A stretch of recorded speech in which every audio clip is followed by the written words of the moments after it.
crashed? Life's better when you're prepared, especially on the flight deck. Find a Redbird near you and fly like you've been there before.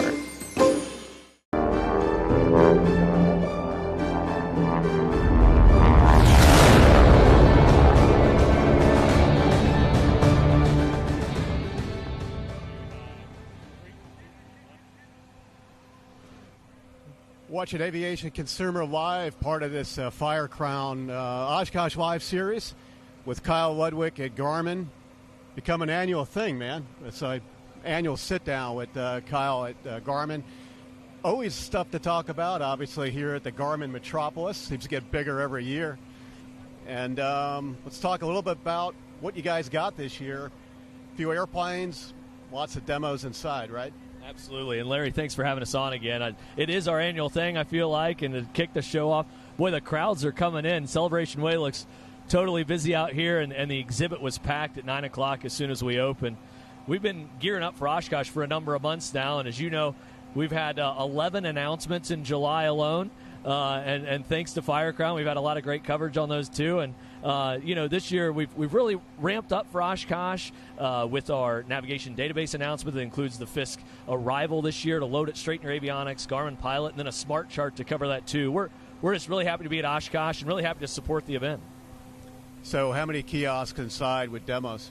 Oh my gosh, dozens of kiosks inside. All of our greatest products, from flight displays to navigators, autopilots, integrated flight decks as well. If you want to see the new G3000 Prime setup, you can absolutely do that. And then our database desk as well, which I hope we can talk about in a little bit. You can see the full gamut from a portable GPS, an Era 660 or 760, all the way through our newest integrated flight deck. It's we have it all to show the consumers at the show.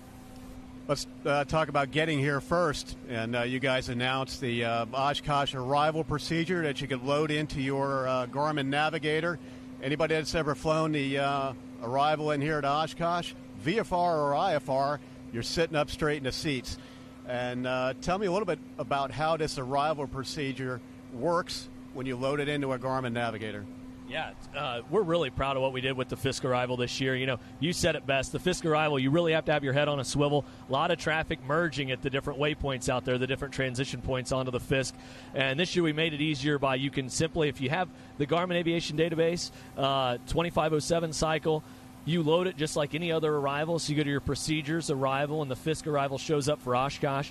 If you listen to the ATIS like they ask you to, 50 to 100 miles out, you'll see that they have a fix that they're sending folks to. So out there, you know, I flew it the other day, and we did the Green Lake transition. So you load it as the Fisk, Green Lake transition, load a runway, and we put you either pointed towards the north complex or the south complex on a left base or a crosswind if they're using 1.8, and you can load it straight there. And you can also fly it coupled. So if you have a Garmin autopilot in your airplane, or any other autopilot, but Garmin autopilot, of course, you can fly it in nav mode. Use magenta needles, of course, but keep your head outside the airplane more instead of having to manage, what am I looking at on the ground? Do I have my needles centered up? Am I on altitude and speed? And look for traffic. We're trying to take one of those elements away, which is the navigation piece, because you can fly it coupled, and it should make the arrival safer. You can keep your eyes out for traffic, keep a closer eye on what's going on around you, and a more enjoyable experience coming into Oshkosh this year. Let's switch gears a little bit and talk about engine monitoring systems. You and I caught up yesterday and talked about it a little bit. And as I've said in the past, you know, when people ask me for advice on avionics upgrades over the years, and they say, where do I start? You've got a legacy panel that hasn't been touched in years. My standard response has always been, well, start at the audio panel and work your way down, because you got to have good audio. But in a world where we've got a market that's struggling when it comes to engines, engine prices, long delays at the shop, it's more important now to monitor the engine. And there's nothing new about engine monitors. They've been around for a long time, but Garmin's got a wide variety of engine monitors to choose from. What are the advantages of a Garmin EIS? That's a great question, Larry, and we have a wide-ranging set of solutions on the EIS side, right? We have GI 275 EIS if you're just looking to replace a 3 1/8 inch instrument. Maybe you take out a 3 1/8 inch RPM gauge attack, and you throw in REIS with the sensors, and now you have a device that logs all the data for that engine as well. We look at an engine as an investment. You said it best. Engines are expensive. They're very expensive, and I can say as an owner of a Mooney with a newer IO360, a 200-horse angle valve IO360, that was a big price of not only the overhaul but the installation, and I wanted to protect it, so having an engine monitor, or we call it an EIS, is great. You log that data in the back end, and you can load it up to flygarmin.com to analyze that data after your flight to send to your mechanic, be it your local mechanic, your IA, your A&P, or now our integrations. We have integrations with flygarmin.com with folks like Savvy. Mike Bush is a longtime expert on engine maintenance and a revered person in the industry, Larry, as you know, and I'll tell you what, you send your data over there, they can look at the health of your new overhaul, or maybe your engine's past TBO, like he sometimes say we can go, and he can look at that. And you can do everything from that 3 1/8-inch instrument I mentioned earlier all the way up through our G3X integrated solution, or our TXI standalone or integrated engine indication system too. So it's not just an instrument anymore. It's not just an instrument that you view in the cockpit. You can pull that data off, analyze your airplane after flight, or send it automatically if you have plane sync and a GDL60 to Fly Garmin, then on to an analysis company like Savvy. So we're really proud to not only offer an instrument solution, but also keep up on the health of your airplane going forward. You know, and another advantage of a EIS system is fuel monitoring, fuel quantity and fuel flow, of course, with a transducer mounted on the engine. It's a big installation, right? But what advantages over the old school fuel system quantity, where you got bouncing gauges and all that? Think about the number of NTSB reports that end in cause fuel starvation, right? And this has been happening since airplanes are flying around. We push fuel, or maybe we can't get to the alternate, folks run out of gas, etc. It's just such a sad thing to see, but it happens. And so you're exactly right. Having integration with something like the new SICE fuel senders, you get that precise, not only fuel quantity indication, but of course we can see how much we've burned through these engine indication systems too. And so folks can just get that much more precise a reading on what they have on board, what they've already burned to do their calculations.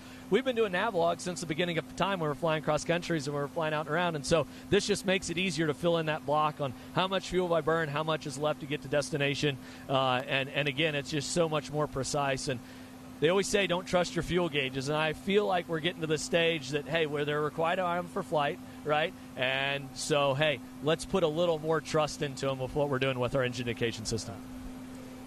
Big announcement a couple months ago with our Garmin Smart Charts, and it's a project that you've been working on for years. You've been involved for several years.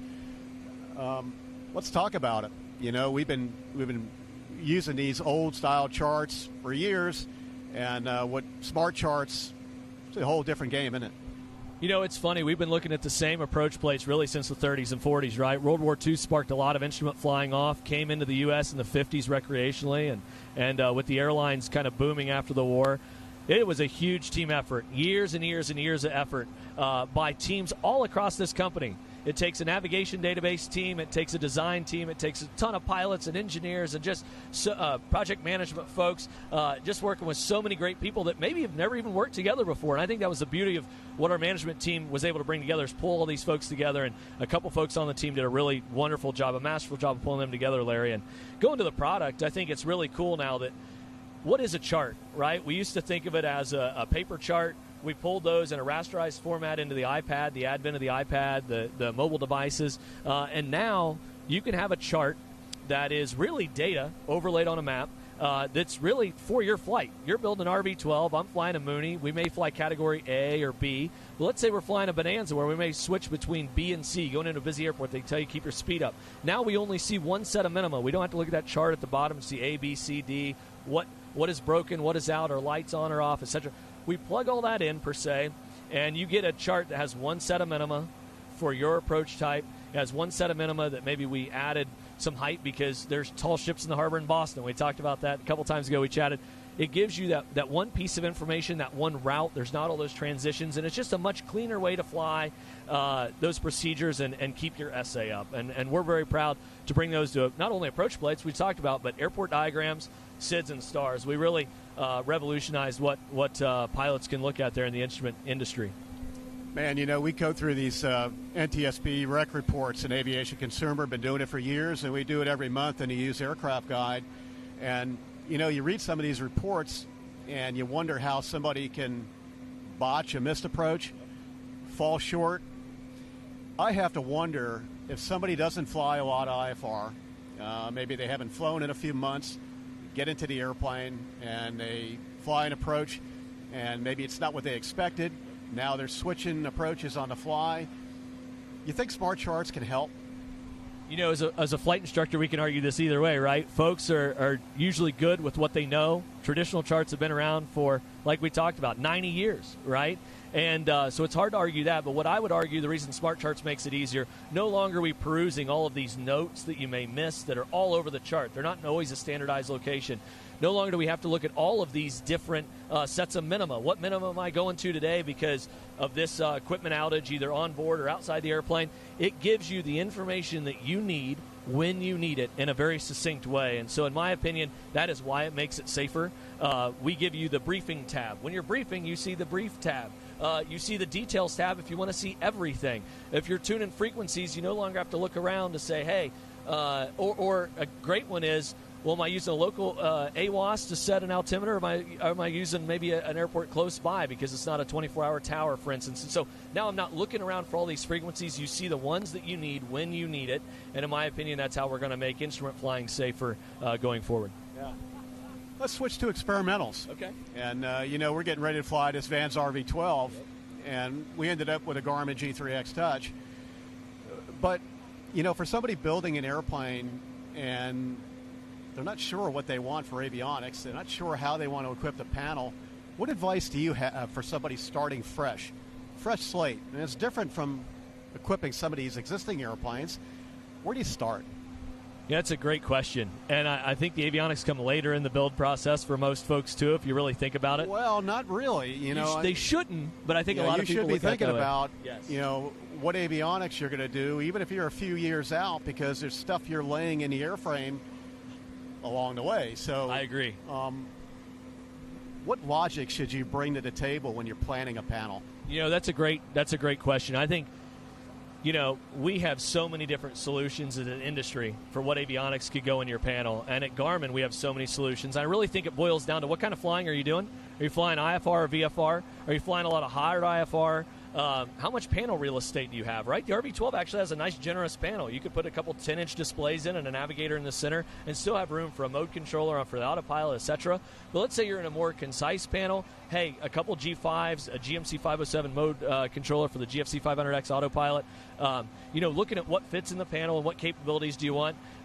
Things like, do you want VNAV in the airplane? So does that mean you need a GTN series navigator because you want fully coupled VNAV with the autopilot? Do you want ADS-B weather in, or maybe you want Sirius XM as well? The advent of Starlink is coming. So, hey, what does that mean? Now where do I put my iPad to maybe view internet-based services? So all of that kind of comes into play when we look at the panel. And then, panel real estate's a big one. A lot of folks come in the exhibit. We have these cool panel planners this year, Larry, in the exhibit. They've got magnetized instruments, and you can throw our solutions around on a panel and see what it may look like. The panel cutouts are for bonanzas, but you could use it for experimental, too, and size it down. And I think the big thing is, another question we get asked a lot, should I do a panel-mounted audio panel, a panel-mounted radio, or should I do a remote mount, right? Maybe a remote mount transponder to take away that piece out of the panel, put it maybe into the tail of the airplane or back behind the baggage compartment, for instance, behind that panel, and then run those pieces through a G3X Touch flight display, through a GTN XI Series navigator. Those are all a lot of questions we get asked, and tools that you have in your toolbox to save real estate, to maybe make that panel cleaner, and integrate a lot of the solutions through a single box, right, like a G3X or a GTN navigator. So those are just some of the things that I would be thinking about if I was building an airplane. And like you said, early in the game, we got to build a harness. You're going to have autopilot servos out in the wings, back in the tail, maybe a magnetometer back in the wing, back in the tail. You just a lot of considerations here when we're building the airplane. And so, it's not just all about capabilities, too. It is also about the build. As you know, you just went through it. So switch gears to big airplane stuff. 2 years ago, or maybe a year ago, Garmin announced G3000 Prime. And it's an update to the integrated G3000 for the turbine market.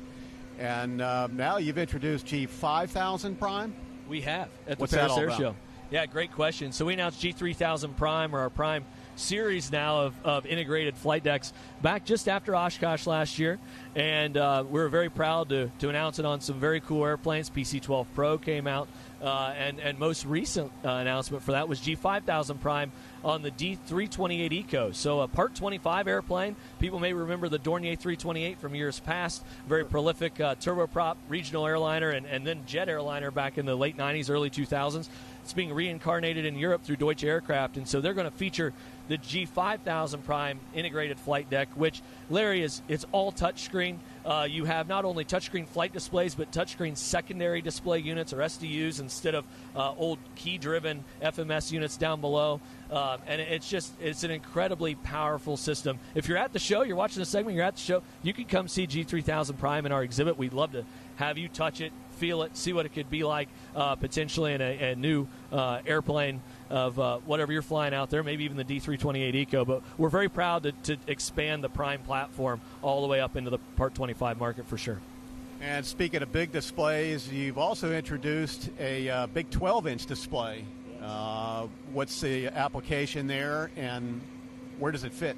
Yeah, that's a great question, Larry. I think, people look at glass and they say, oh my gosh, can I put more glass in the airplane? Can I fit a bigger flight display in my panel? For a lot of these airplanes we're talking about now, even like a Cessna 185 like we have in our exhibit right now, or even a PC-12, King Airs, the CJ1 and CJ2 that were coming up, just came out with solutions for those airplanes. They have a lot of panel real estate. And so we're hopeful that our new 12.1-inch TXI display gives them more real estate to look at pertinent flight information, look at charts more clearly, not pan around on the charts as much, and just give them a clearer picture of the information that they need to fly the airplane, because they have the panel real estate to do so. And the price point is such that, especially with those airplanes, for a couple $1,000s more, you can get that bigger flight display and see more information out of it. When you compare the 12.1-inch display with our 10.6-inch TSI display or our 7-inch display, it is a lot bigger, and I think it's going to show you that information more clearly as well.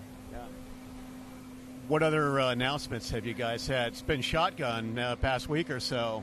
What did we miss? Yeah, it's a great question. Like I mentioned earlier, 11 announcements in July. The team has been working extremely hard, not only on the sales and marketing side, but the engineering teams at home, human factors, the test side, flight test side, and everybody else in between. It's just been an incredible effort this July. One thing we announced last week, hard to say, or hard to believe, rather, that we announced our first DME product, the 450R That's and what the it was, 4500. DME. Yeah, DME. We thought DMEs were long gone. Yeah. But they're still a need. There's still a need. DME solution for navigation for a lot of airplanes, especially in the higher realms. Or if we talk about what's going on with GPS spoofing in the world and still having navigational means, DME still has a place in the world. Not as much so in the U.S. as it does internationally as well. If you really think about GA, Europe still uses DME quite frequently. And so we now have solutions to bring to not only the GA market, but if you need a more hardened solution, environmentally hardened solution, we have that for the bigger aircraft too. And we're just really proud that, again, you look at Garmin and you say, wow, we make so many products. What have we not gotten into yet? And it's hard to believe that DME is one of those things, and we're proud to offer a solution to the market now. Any ADFs in the future? Oh, my gosh. Wow. You can answer the question, Larry. Wow, ADFs. I hope not. We all know how to use them because we all fly instruments, but I'm not sure that's one we'll get into. What we're talking about is another concern, I think, that a lot of folks upgrading have, and that's, like you say, losing GPS. What are your thoughts on adding a traditional NavCom to the airplane, or a traditional VHF nav? Just a couple of years ago, all GPS. You could pull those NavComs out. What concerns might you have about feeling naked with just a couple of GPSs and not being able to shoot a raw data ILS approach? Yeah, Garmin is a GPS company. It was kind of in our founding, and our founders were huge believers, and that's where we've rested our laurels. But I will say that pulling that traditional ground-based nav out of your airplane, there are some considerations like now GPS spoofing we have going on in parts of the world. And then, ILSs, I would rather shoot an ILS than a RNAV approach a lot of days if it's available. And with our with our autopilot, it's so easy to just stay in magenta needles, if you will, and fly an RNAV approach. But, geez, an ILS is still kind of that primary approach around the world. And having that capability is incredible. I have it in my Mooney with a 750XI Navigator. But you're right, Larry. I mean, there's a lot of interesting things going on in the world about that. We are obviously looking into it, and the DME is a great way that we're coming out with, hey, we're combating against that type of activity too. Well, we've been babbling here sitting in these chairs, and there's some cool stuff to look at in this pretty nice-looking Bearhawk behind us, right? Yeah, absolutely. Want to wander over? Let's wander over the Bearhawk 5 here from Aaron and Paul. It's a beautiful airplane. I'd love to show it to you. Yeah, it's worth looking at. Okay. Come on.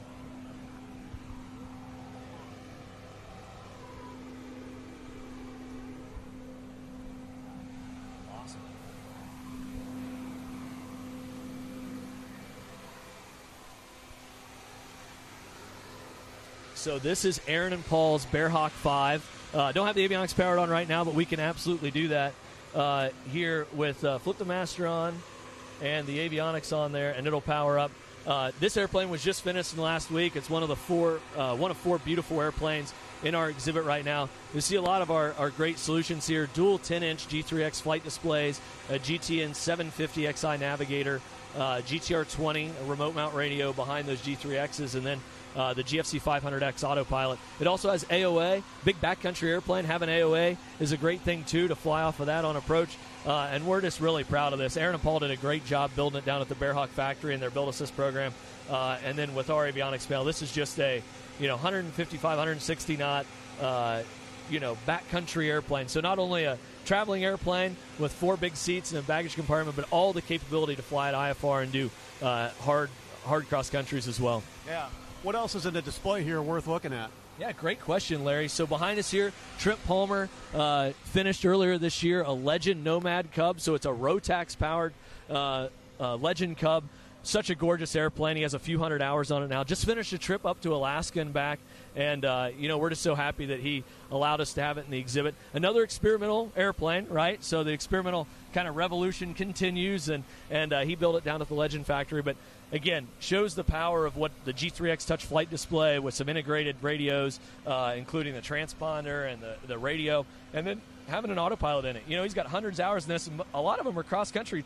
He just flew from his home in northern Nevada all the way up to Alaska and then to Oshkosh. A lot of those hours are on the autopilot, and so you think of a big Cub or a Super Cub, why do you need an autopilot? Well, these airplanes are going cross-country now, and so it makes your life a lot easier and kind of takes some of the mental strain off of you, the physical strain too, flying the airplane. And then when you do want to land in the backcountry and go camping after a long couple-hour cross-country, you've got the capacity to do it. And so just a super cool airplane and very well equipped.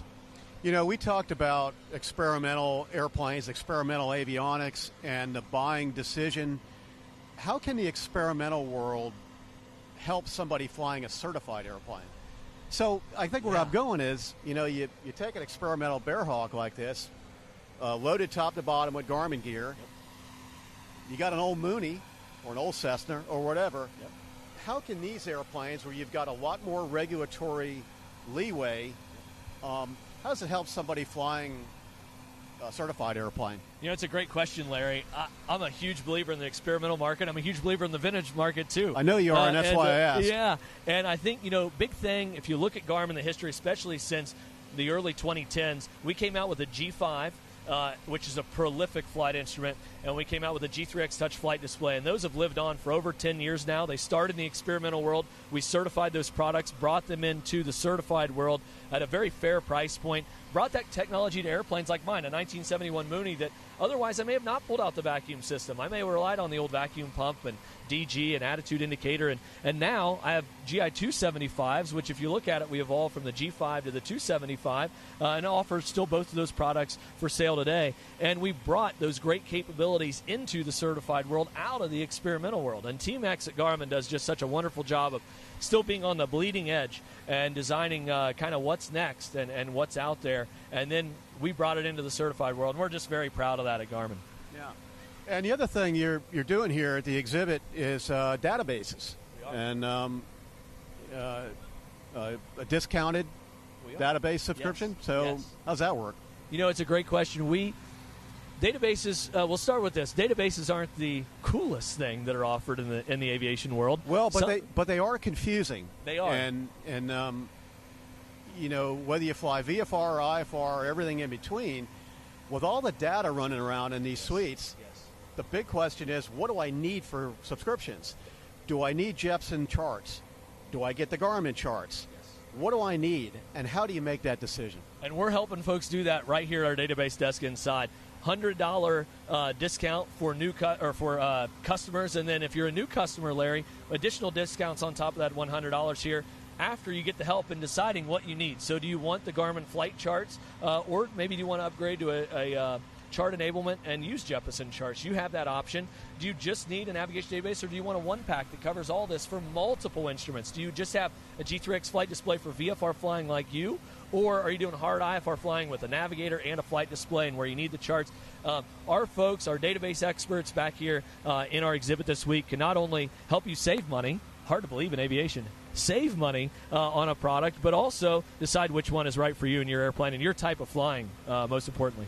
Did you hear that? He said Garmin's going to help somebody save money.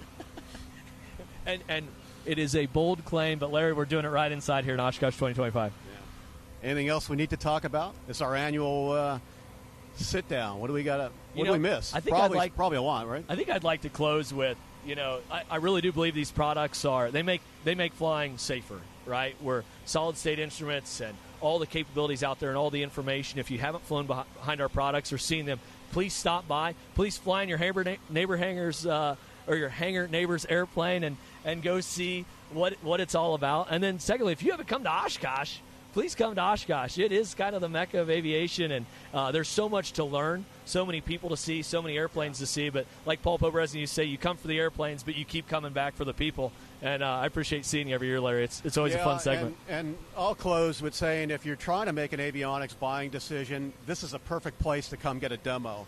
Get a good demo, get a thorough demo, make sure you get along with the system. And I think that's where a lot of consumers tend to fall short, is they don't really know what they're buying. And I think it's a setup for remorse. And our sales folks will be happy to walk you through the kiosk or do a demo on your own. You can see all the products side by side. We've got kiosks that show every single one of our products inside, and you can really get a look at, again, there's a lot of options. So you can find the option that works for you and your airplane and your type of flying.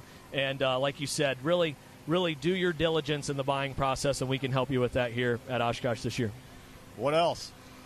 Larry, I think the big thing is we talked about experimentals a lot. We talked about the certified world a lot, but the vintage world too. It's a world that I'm really passionate about, and bringing those airplanes up to speed. Of course, last year we had two gorgeous airplanes from Stevie Triesenberg, a 140A and a Bonanza. I think if you buy one of those airplanes, a vintage airplane like a 140, you may not be flying it in hard IFR a lot. You may fly it in some light IFR, but maybe not as hard IFR, but you can still get so many great capabilities in a vintage panel for a pretty cost-effective point. You can still get a WASH GPS in there and maybe a single G5 or GI-275 for very good value. ADSB ADSB, hard to believe, it's been out for almost 15 years now, maybe a little longer than that. And our solutions can not only help you get ADSB compliant, but also 345 transponder pulls in that ADSB traffic, and so you can display that through Bluetooth and Garmin Connect services to your iPhone, your iPad, what you're flying with. So we have solutions for every kind of airplane and a lot of helicopters. You can see them all here. It's all inside. Kyle Ludwig Larry, at Garmin. Thank you. Appreciate it a lot. Time.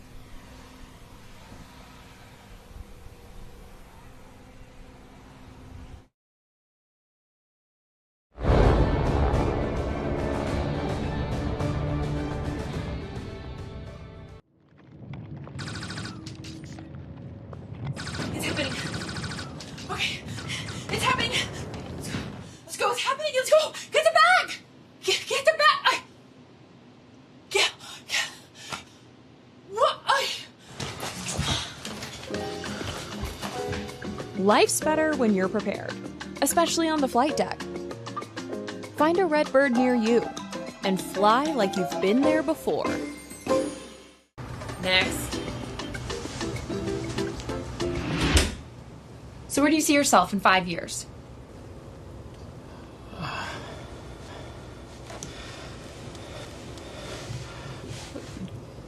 Trashed. Life's better when you're prepared, especially on the flight deck. Find a red bird near you and fly like you've been there before.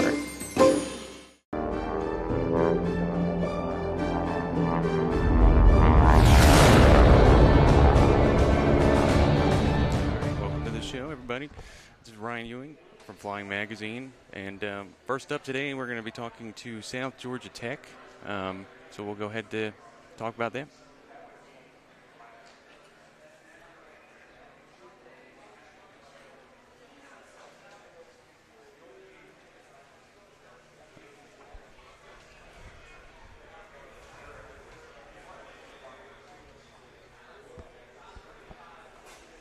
Okay. Just kidding. We have Chair Jennifer Hamady here from the National Transportation Safety Board. Jennifer, thanks for joining us today. Sure. Really appreciate you coming along and talking with us about safety, something I think you know a few things about. Well, thanks for having me. So, the first thing I wanted to ask you about, because it's been a hot topic in mainstream media, but also, of course, in the aviation space, is runway incursions. And in 2023, the FAA recorded 23 serious runway incursions. Some of them were pretty high profile. They made a lot of news. What recommendations has the NTSB made about runway incursions? And can you talk a little bit about some of this technology that's on the market and what you all kind of have recommended the FAA for that? Yeah, and just to sort of set the stage on where things are on data, FAA collects data on the runway incursions, and of course, overall data on runway incursions is up and down every year. It's generally around 1,600, 1,700 every year.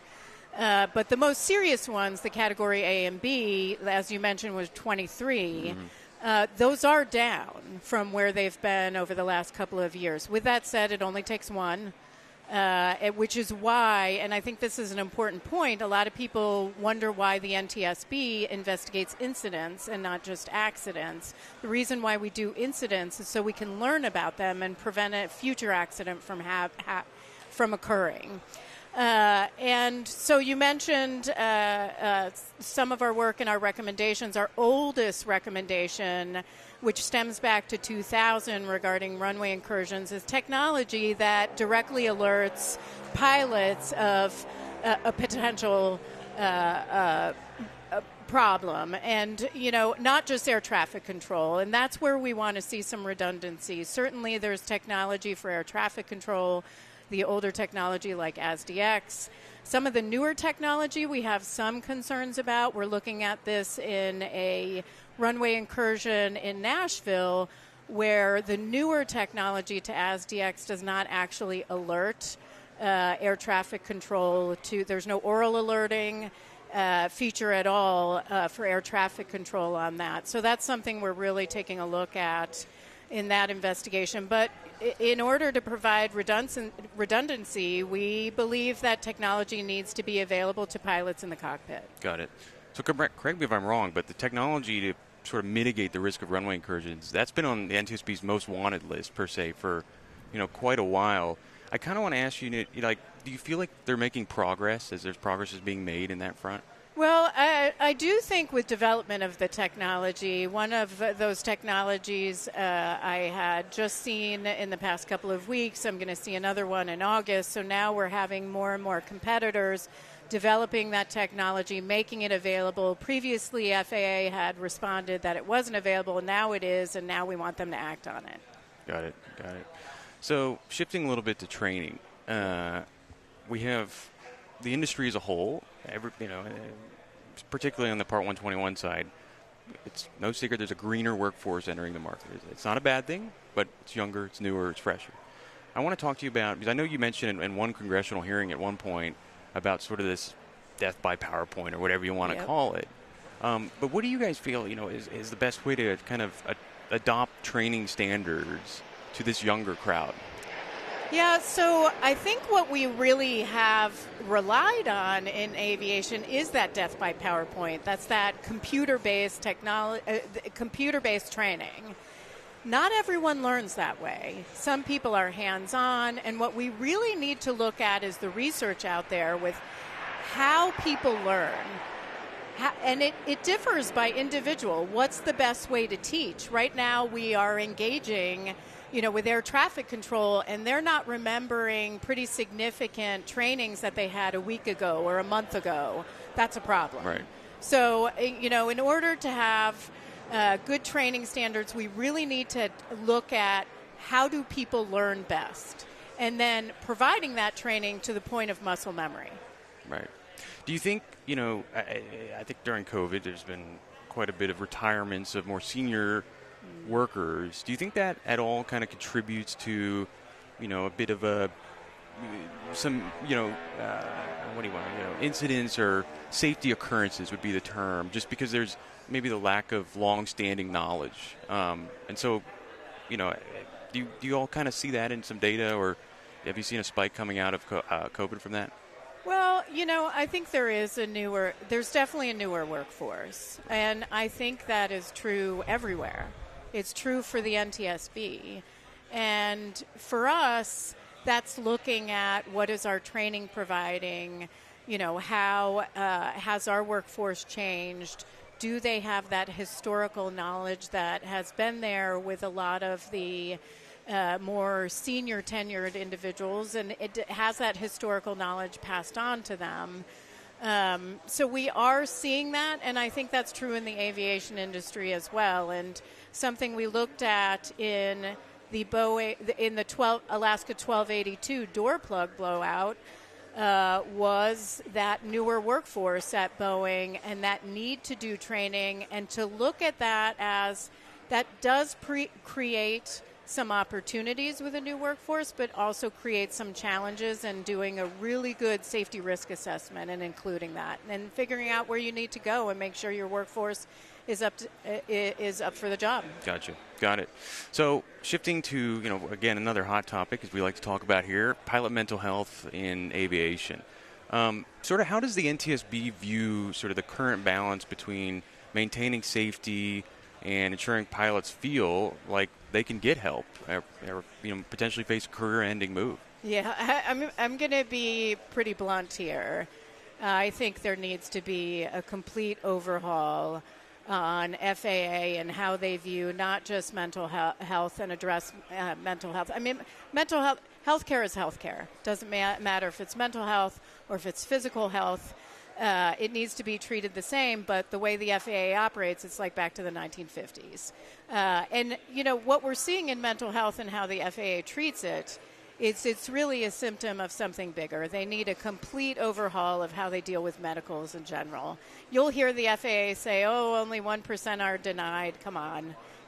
All of us have heard the stories, and what we don't want is a situation where a pilot feels like they have to lie to fly. Got it, yeah. So, kind of with the NTSB... Can I add something to that? Yeah, I really find the one question on the application for medical just insult. It's unbelievable that you even ask. Has any time in your life have you ever experienced depression or anxiety? Right. Which one of us could say no to that? Come on. Right. Anyways, go ahead. No, you're good. Would the would the NTSB sort of support reforms to the FAA's sort of medical certification process that reduce these sort of stigmas in the industry? It sounds like the answer to that is yes. Absolutely. I mean, they formed an aviation rulemaking committee which came out with 40-something recommendations, or great recommendations. What I don't want to see is another report out there and then shelved. Yeah. They need to take action. Do you think they're moving quick enough? No, they are not. What we're not talking about here is, people just generally jump to things like German wings and think, the worst of the worst. Most people, they have regular struggles. You're going through a divorce. You're, somebody's sick in your family. And, of course, you need to be able to seek health care and mental health care. And people tend to point at the larger airlines, which have some peer programs, but sometimes you need professional help, and those peer programs are not really available for GA pilots. So there needs to be a real shift. Do you, sort of my last point on this, but do you think Congress needs to step in and take some action on this too to push that ball forward, or do you think it needs to be exclusively regulatory? I don't think we're going to get anywhere where it's regulatory. I think people are going to sit on it. It's going to take 7, 8, 10 years. I'll be collecting Social Security by the time we're going to see action. I think Congress does need to take action, and there are a lot of folks in Congress. I mean, you look at Sam Graves, who's a pilot, who's head of Transportation Infrastructure Committee, and he's done a lot for medical reform, and, I think more can be done. Yeah. Do you all see, I promise this is my last question No, on this, but it's it's a fine. great, I it's like a talking. really hot topic and important, and like you look internationally, do you see other countries, other nations, other regulatory bodies making progress while we're sort of behind the 8 ball in regards to pilot mental health? Not really. I think in some countries it's even worse. And so, we do have to look at it more broadly, but I think the United States is a leader on safety. There's no reason we can't be a leader here, and we should. Got it. So moving on to general aviation safety, we're here at Oshkosh, Mecca for aviation. It's very exciting. Very exciting. And I want to talk about general aviation accidents kind of remain a major contributor in overall aviation fatalities. I think in 2023 there was 1,200 accidents reported and 300 fatalities. I mean, that's still a pretty big number. So what are the trends or causes the NTSB continues to observe in this general aviation space for deadly accidents? Yeah, well, I will say the numbers are going down. I mean, that is certainly nothing to celebrate until you're at zero, but they are going down. And trending down, and have been for the last decade, both in terms of totals and then fatalities and injuries. But again, we have a number of recommendations. I mean, 40%, if you look at our data, are loss of control in flight. And a lot of that, and the NTSB is really working with the stakeholder community and on a joint safety committee to really bring awareness on training. Right. I mean, training is something that we think needs to be highlighted, because in the loss of control in flight, we're seeing concerns with aircraft control and airspeed management, and we believe training can help on that. Certainly awareness, and we're working with the GA community to get the word out. Got it. So let's talk about, in that sort of same vein, let's talk about safety management systems, something you all have advocated for a long time. Part 121 carriers have to use them. They're starting to be more adopted at charter, Part 135, airports, that sort of thing. But, do you think an SMS system could help with higher risk GA activities? I do. I mean, all across transportation, we recommend SMS, no matter the mode. And even if you are looking at it from your daily life, let's say, I'm driving my car, what are the risks? And how do you address those risks? That is something anybody can do, anticipating those risks, planning for how you're going to mitigate them. There's risk in everything we do.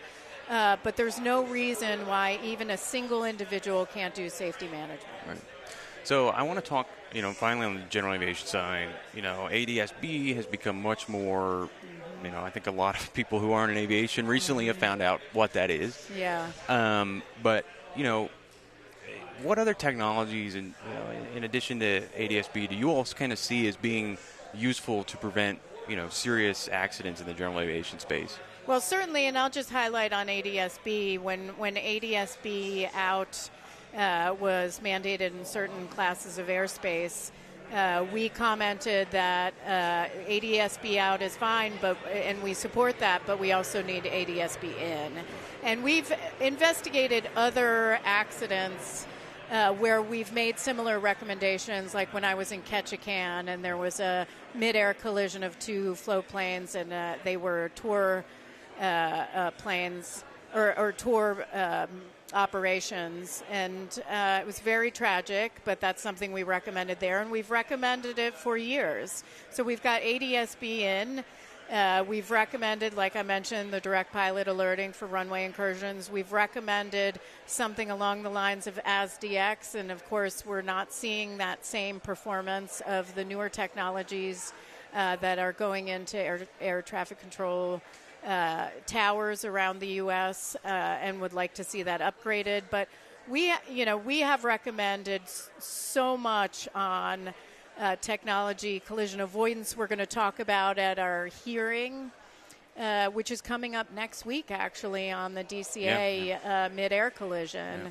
And we're going to have an entire panel where we really focus on collision avoidance technologies. So we do have a number of recommendations on technology. When we do an investigation, we look very broadly, man, machine, and the environment. Got it. Oh, that's actually a great stepping off point, because next week is sort of your hearing on the DC accident. But, I want to talk broadly about the symbiosis, I guess is the term I like to use, between military aviation and, Part 121, or really any civilian activity. There was an incident yesterday. Don't expect you to comment on it, but I'm sure we've all seen it in the news. B-52. Right. Yeah. Like, how do you, what recommendations can you give to the DoD or the FAA to sort of work that out? Because, on either side of that coin, you have, like we've talked about, newer workforce, or other stuff going on, and what recommendations can we use to blend military and civilian safer? Yeah, I mean, there does have to be a blending because you're both sharing the skies. Right.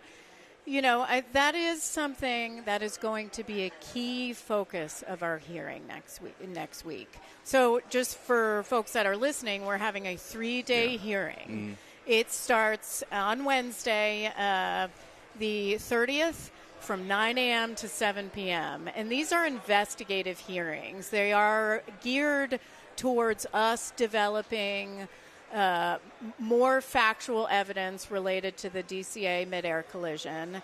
We have collected over the last 6-7 months a lot of evidence, but this is another step in the process to collect additional factual data. That morning at 9 a.m., we are going to release our entire docket. You can find that at ntsb.gov. That means all our evidence so far will be available publicly. And then we'll have 9 to 7. We're going to do 2 panels that day, really focused on specifics of that collision and operations in the DC airspace, which includes the sharing of not just military aircraft, civilian aircraft, but also there are a number of other helicopter operators in that area, in that airspace, hospitals, healthcare, news agencies, you name it. And other departments as well. So we're going to look at that, and then we'll have on the 31st 2 more panels from 9 a.m. to 7 p.m., and then we'll have a third day on August 1st it'll start at 9. We'll see how long we need to go, probably half day, but it could be more. I want to make sure everybody has their opportunity to ask questions. So our technical staff from our investigators will ask questions, the board will ask questions, and then parties to our hearing will also ask questions. So it's a pretty in-depth process. And then our intent or expectation will be that we'll complete that we'll complete the entire investigation and have a board meeting next January. Got it. Well, Chair Hamady, thanks for coming on today. Thanks for being here at Ryan. Oshkosh. It's a beautiful day out, and thanks for coming on. Thank you so much. Thanks so much. Now we're going to talk to our folks at South Georgia Tech. All right. Thanks for joining us here on Oshkosh Live. If you guys want to introduce yourself, talk about your career in aviation and your role at South Georgia Tech. I'm John Watford, president of South Georgia Technical College. I've worked here for 35 years. I've been president for 9. I'm not an aviation person per se. I was a former computer programming instructor here at the college, but aviation is at the heart of everything this college is about. All of our streets are named after something related to aviation. Our NJCAA teams are the Jets and the Lady Jets. Our printed schedule is called the flight plan, and it's an integral part of what this college is. So I'm privileged and thrilled to be part of South Georgia Tech's aviation legacy. Victoria Heron, aviation maintenance instructor here at South Georgia Tech. I teach the airframe portion, and I have taught the general portion as well. I've been in South Georgia Tech for 16 years as of July the 9th, and I'm very proud to be here and be a part of this. And I'm a graduate of South Georgia Tech. Whenever I graduated, I worked for industry for 8 years, and then I've been here for the last 16 years. I'm Andrew Daniel. I'm a current employee at Delta Tech Ops in their engine shop. I went to South Georgia Technical College and graduated in 2024 and started at Delta right away in October of 24. I guess I kind of want to start this line of questions with, can you guys talk a little bit about the key components of your aircraft maintenance program, the curriculum, and how does it balance sort of theoretical instruction with hands-on training? So the aviation maintenance program at South Georgia Tech, we're a 2-year program. The students go through, we have it broken down into 3 sections. Your general airframe and power plant. You're with the general portion is 6 months.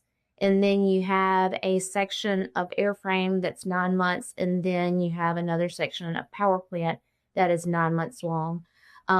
Once the students have gone through the general and the airframe, they're eligible to get their airframe certificate and then move forward with their written and oral and practical. So potentially by the time, before they even start their power plant classes, they could have their airframe certificate. Got it. Cool. So talk to me a little bit, how does the program sort of specifically prepare students for success on the A&P exam? And what is sort of your success rate if you just got it ballpark? With the students who complete the program, it's 100% job placement. There's no, that our students have no problem with job placement because we have a good relationship with industry and our students are prepared for the workforce once they're finished because we have the FAA, the minimums that we are required to go by, but at South Georgia Tech, we do more than the minimums. Instead of just the basic, we go beyond.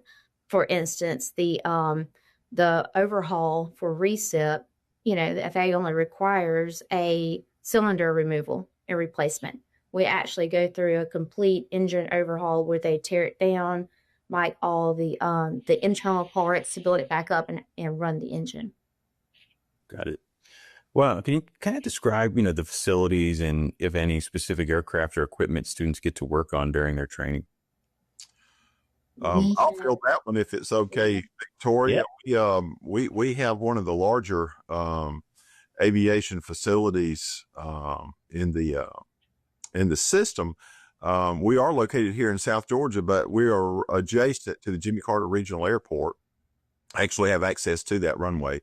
But our aviation building is over 25,000 square feet, 6 labs, I believe, and classrooms.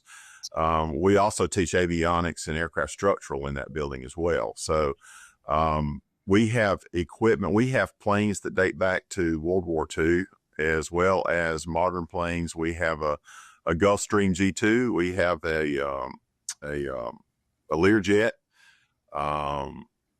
Air King, and a couple of Huey helicopters, and then a more modern, is it a Bell helicopter that we have, Victoria? Yes. So the lab and the facilities are well equipped. We've been aviation's been taught on this property since 1917.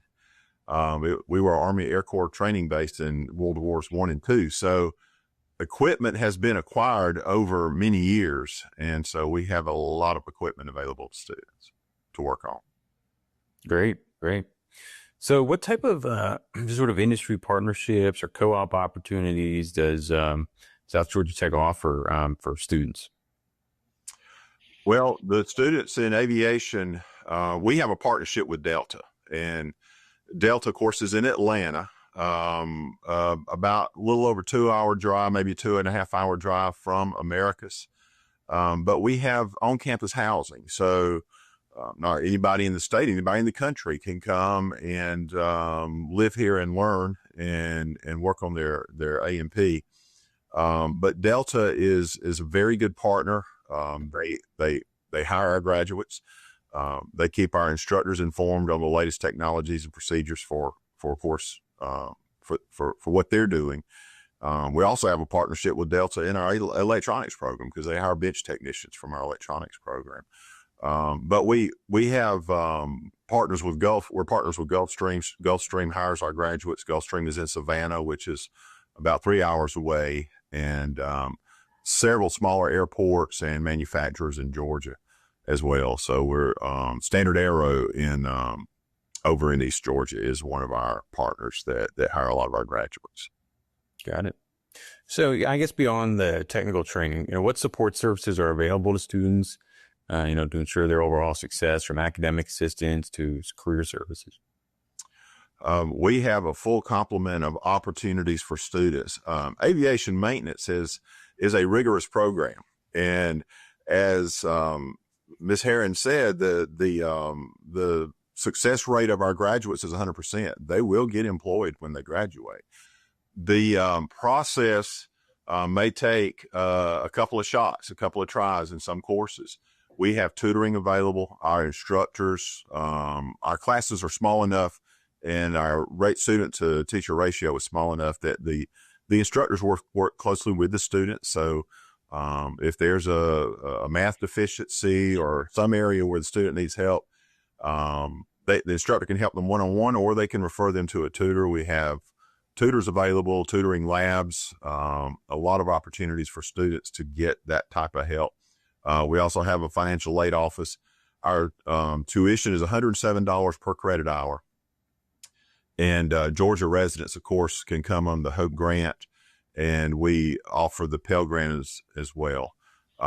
Since the tuition and fees are so affordable, we do not offer student loans. We don't want our students to graduate with enormous debt. So we work with them very closely to try to make sure that when they get that great job with a great company working in the airline industry, that they're not saddled with debt when they graduate. And we also offer free books. We don't charge. We don't have a bookstore. We have a bookstore, but we don't have where the student has to go buy their books. The college owns the books. We pass them out at the beginning of the semester, take them back up at the end. So that cost is eliminated for the student as well. Gotcha. Great. So kind of tell me a little bit about the primary mission requirements for the aircraft maintenance program. Well, we do not, at South Georgia Tech, we don't have an entrance exam per se, but so the requirement is, before they can get their certificate, they have to be of 18 years of age and, have gone through a 147 score, have had the training in order to get the sign off.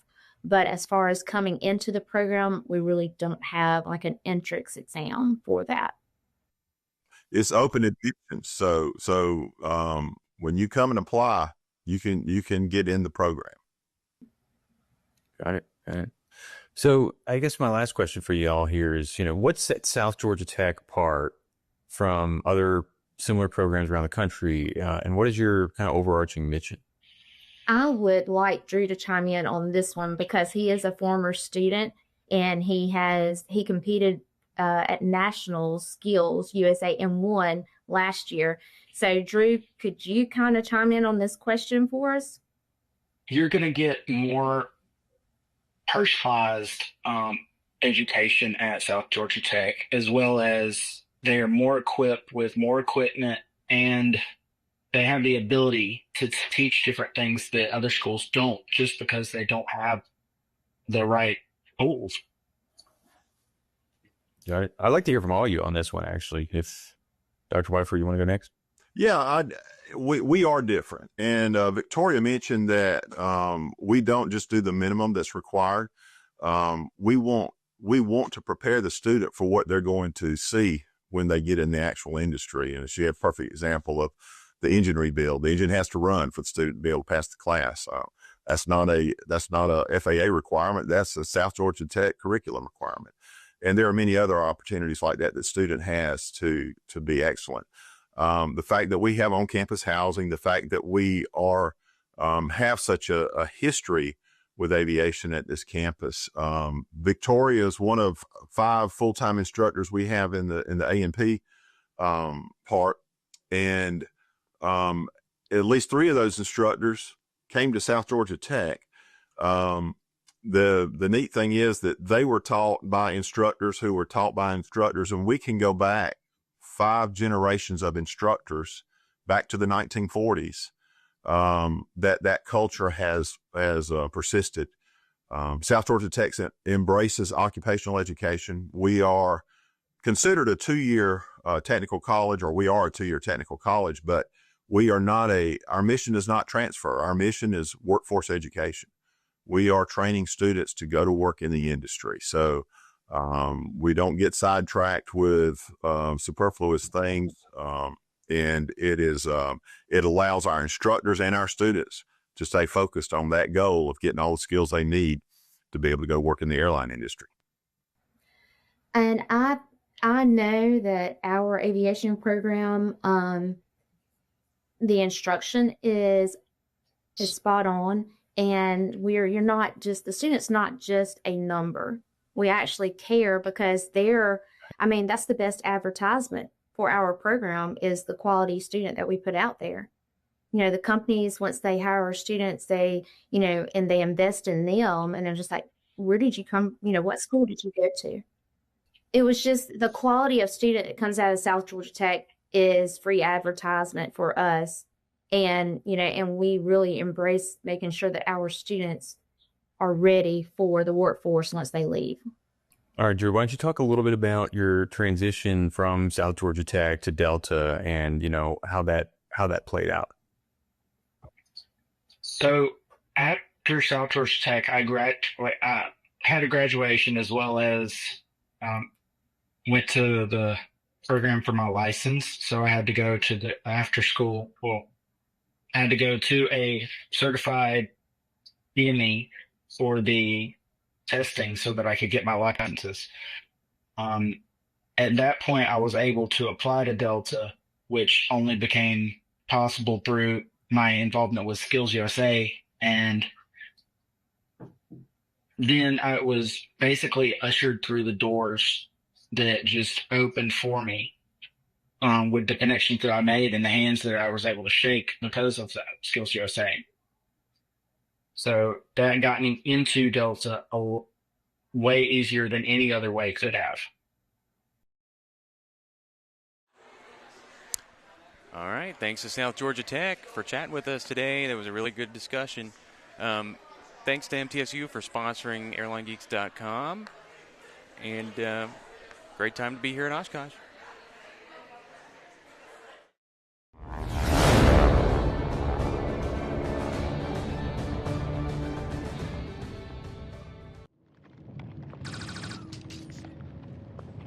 It's happening.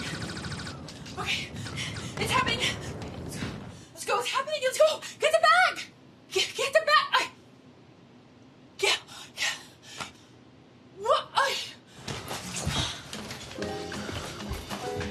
Life's better when you're prepared, especially on the flight deck. Find a red bird near you and fly like you've been there before. I help people. I create music. I shape the future. I am an entrepreneur. I inspire people with more than words. I ride forward. The sky is not my limit. Find your blue at MTSU. Next. So where do you see yourself in 5 years?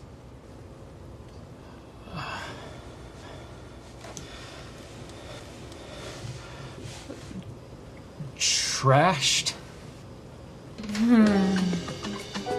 Life's better when you're prepared, especially on the flight deck. Find a red bird near you and fly like you've been there before.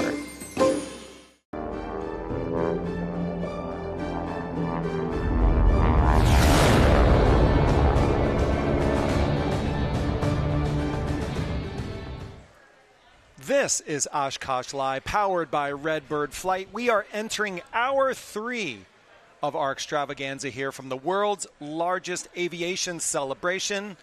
And a new face from the Firecrown Aviation Group joining us for this block. Please welcome Kayla McLeod, editor of Plane and Pilot. A very polite but not too loud round of applause for you. Thank you, Sean. What's up, Kayla? Oh, man, what a great day to be starting Oshkosh 2025. It's just an amazing time already. Well, I think I could spend the next 45 minutes talking about Kayla only for two things that I learned today. Number one, she drove 22 hours from Montana to be here, and she's camping amongst the people. So where to start unpacking that? Montana's home for you. Yes, Montana is now home. I moved there in May. I'm originally from Georgia, so quite the change, but it's been wonderful. And so how did that road trip go? Oh, it was awesome. Oh, my gosh. I was the passenger VIP princess sitting over there in that passenger seat in that truck. That was awesome. And the vibe, obviously it's very early on. What's the vibe in the camping area like? Oh, man, the vibe and just the overall ambiance in Camp Schiller is absolutely incredible. It is my favorite place to be, hands down. I've done the hotels. I've done the Airbnbs. I've done all of that. And by far, having your own camper, either driving it yourself or getting one from Outdoorsy or RV Share, if you want to fly in, it's the way to go. The ambiance is incredible. There's all these crazy cool vehicles in the campground whizzing by. It's just so fun. You never know who you're going to meet. I saw coming in on the campgrounds, like one dude, they were working out. They were out for their morning run. Another group was making a very beautiful bacon and egg breakfast. It's clear that this group of people know what they're doing. They come in and they're not really giving up their day-to-day schedule to do a part of it. They're doing everything they do at home just on the road. Correct. I just did the same thing. I had my same blueberry waffles. My blueberries, my protein drink that I have every day right here in the campground at Oshkosh, a long ways from home. Awesome. Well, as a Georgia native, that's a great segue to bring on our next guest. Maybe you want to tell us who our happy viewers at home are going to be meeting right about now. Absolutely. So we're going to be talking to Kevin Sasser of Peach State Aerodrome. He is the owner, the visionary of this beautiful grass strip just 45 minutes south of Atlanta. It's where I learned to fly. I love this place. It's one of my favorite places on earth. So yeah, let's jump into it. Welcome. Thanks for joining Oshkosh Live. Thank you. So maybe a boilerplate for all the people who maybe don't know about the Peach State Aerodrome. Maybe tell a little bit about what the project, kind of the scale and scope of the project. So Peach State's a 3,000 square foot grass, 3,000 foot grass runway south of Atlanta, GA2 on the identifier. It's comprised of a commercial side and a residential side. There's 31 home lots that are being developed, and then we're developing the commercial side with both rental hangars and then hangar homes, which is the really big deal that everybody's excited about and talking about. We have a restaurant, a grill. We do concerts on the weekends there, mechanic shop, gas available. And kind of our theme, big pictures, live, play, fly. Yeah. It's just kind of a little community south of Atlanta that we just love to play with. Did you trademark hangarminium yet? I have not seen that phrase until I learned about your project, but I would go ahead and get a TM on that lickety-split. I think they're ahead. Some people are ahead of me out maybe in California and Dallas area on all these hangarminiums. But probably not on the outskirts of Atlanta, right? Oh, no. We kind of have the exclusive to Atlanta for the hangarminium concept. So we'll say we've got it patented in Georgia. Very cool. Very cool. So I think the other really cool thing about Peach State is the youth aviation program there, the Ron Alexander Youth Aviation Program. Do you want to go into that just a little bit, Kevin? So about 11 or 12 years ago, Ron Alexander, who we bought the airport from his estate, tragically due to his accident, and he had started with another gentleman the Ron Alexander Youth Aviation Program. It's comprised of classes and training for kids from like 14 to 19, I think, years old. They attend a workshop session set up inside of a hangar. They learn to work on airplanes. They do metal work, fabric work, engine work, and in exchange for that, every 10 hours of shop time that they get an hour of flying. And over that 10-year period, we have created 35 pilots now, 5 A&Ps, and a plethora of people that have gone on to do aviation-related things. So, yeah, it's kind of a cool program. Right now we have 50 kids in it. They meet Wednesdays and Saturdays. We're always looking for donations, Ron Alexander Youth Aviation Program, because that's what keeps it going is strictly donations. Yeah. So pretty cool. So this was your stomping grounds, huh? This area is where you – so tell us a little bit about – it's kind of crazy that that's where it started, and here we are all these years later talking to someone down the block. So, absolutely. So I do not come from an aviation or a flying family. Literally one day I just decided, hey, I looked up in the sky, saw what I now know to be a Cessna 172, and I'm like, wow, that would be cool to learn how to fly an airplane. That next weekend, I was out at a Young Eagles rally at Peach State Aerodrome, and, I went up, fell in love with it, and I was just head over heels. But the thing about aviation, like we all know, it's pretty expensive to get into it, especially at 16 years old. There's only so much grass I can cut, right? So basically, I was just like, gosh, how can I afford this? I was talking to the CFI that took me up, and he's like, oh, well, you go get a loan. And I was brought up on Dave Ramsey and not going into debt and all that good stuff, so that was just not an option. So anyway, lo and behold, my dad and I just kind of were walking around the airport after the flight, and there was this cute little yellow airplane sitting out on a hangar pad, and I went over to it, and in this hangar behind this J3 Cub were kids, working teenagers. And a gentleman brought my dad and I into the hangar and said, hey, this is, at the time it was called the Candler Field Museum Youth Aviation Program. This is what we do. Come join us. And that next week I signed up, and the next month I was at my very first Oshkosh 10 years ago. So this is my 10th anniversary. That's and awesome. It's been incredible. Ron Alexander was the one who taught me how to fly. And I owe so much to him, to the program, to Peach State. That is my home. Very passionate about it. So. Yeah, but it's so cool to hear that. Her story echoes of what you were just talking about. Oh, like yeah. That is a perfect segue. Yeah, she was one of the OGs, the original gangsters. Yeah, they helped get us started. It was awesome. That's incredible. So Oshkosh, clearly good mining here for people who are going to come down and check out the Peach State Aerodrome. So how does that work? What are your expectations for an Oshkosh? You're coming here to meet potential residents, clients. Like what do you hear? You're just or an ambassador for the brand, just getting the story out. What's this event mean for you?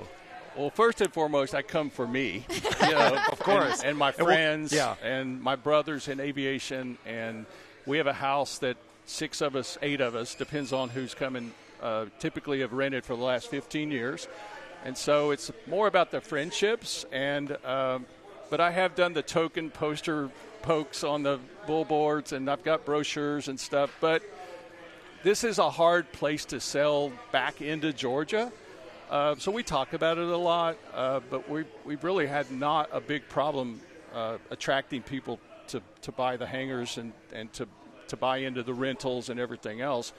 So I guess admittedly I come here to see the stuff and be with my friends and hang out with people that have the same interests that we have. Yeah. So tell us about what the means for you as far as what you want to see. What are you always interested in checking out here? Are you a warbird guy, or you want to see these experimental aircraft? What are you about here, or all of it?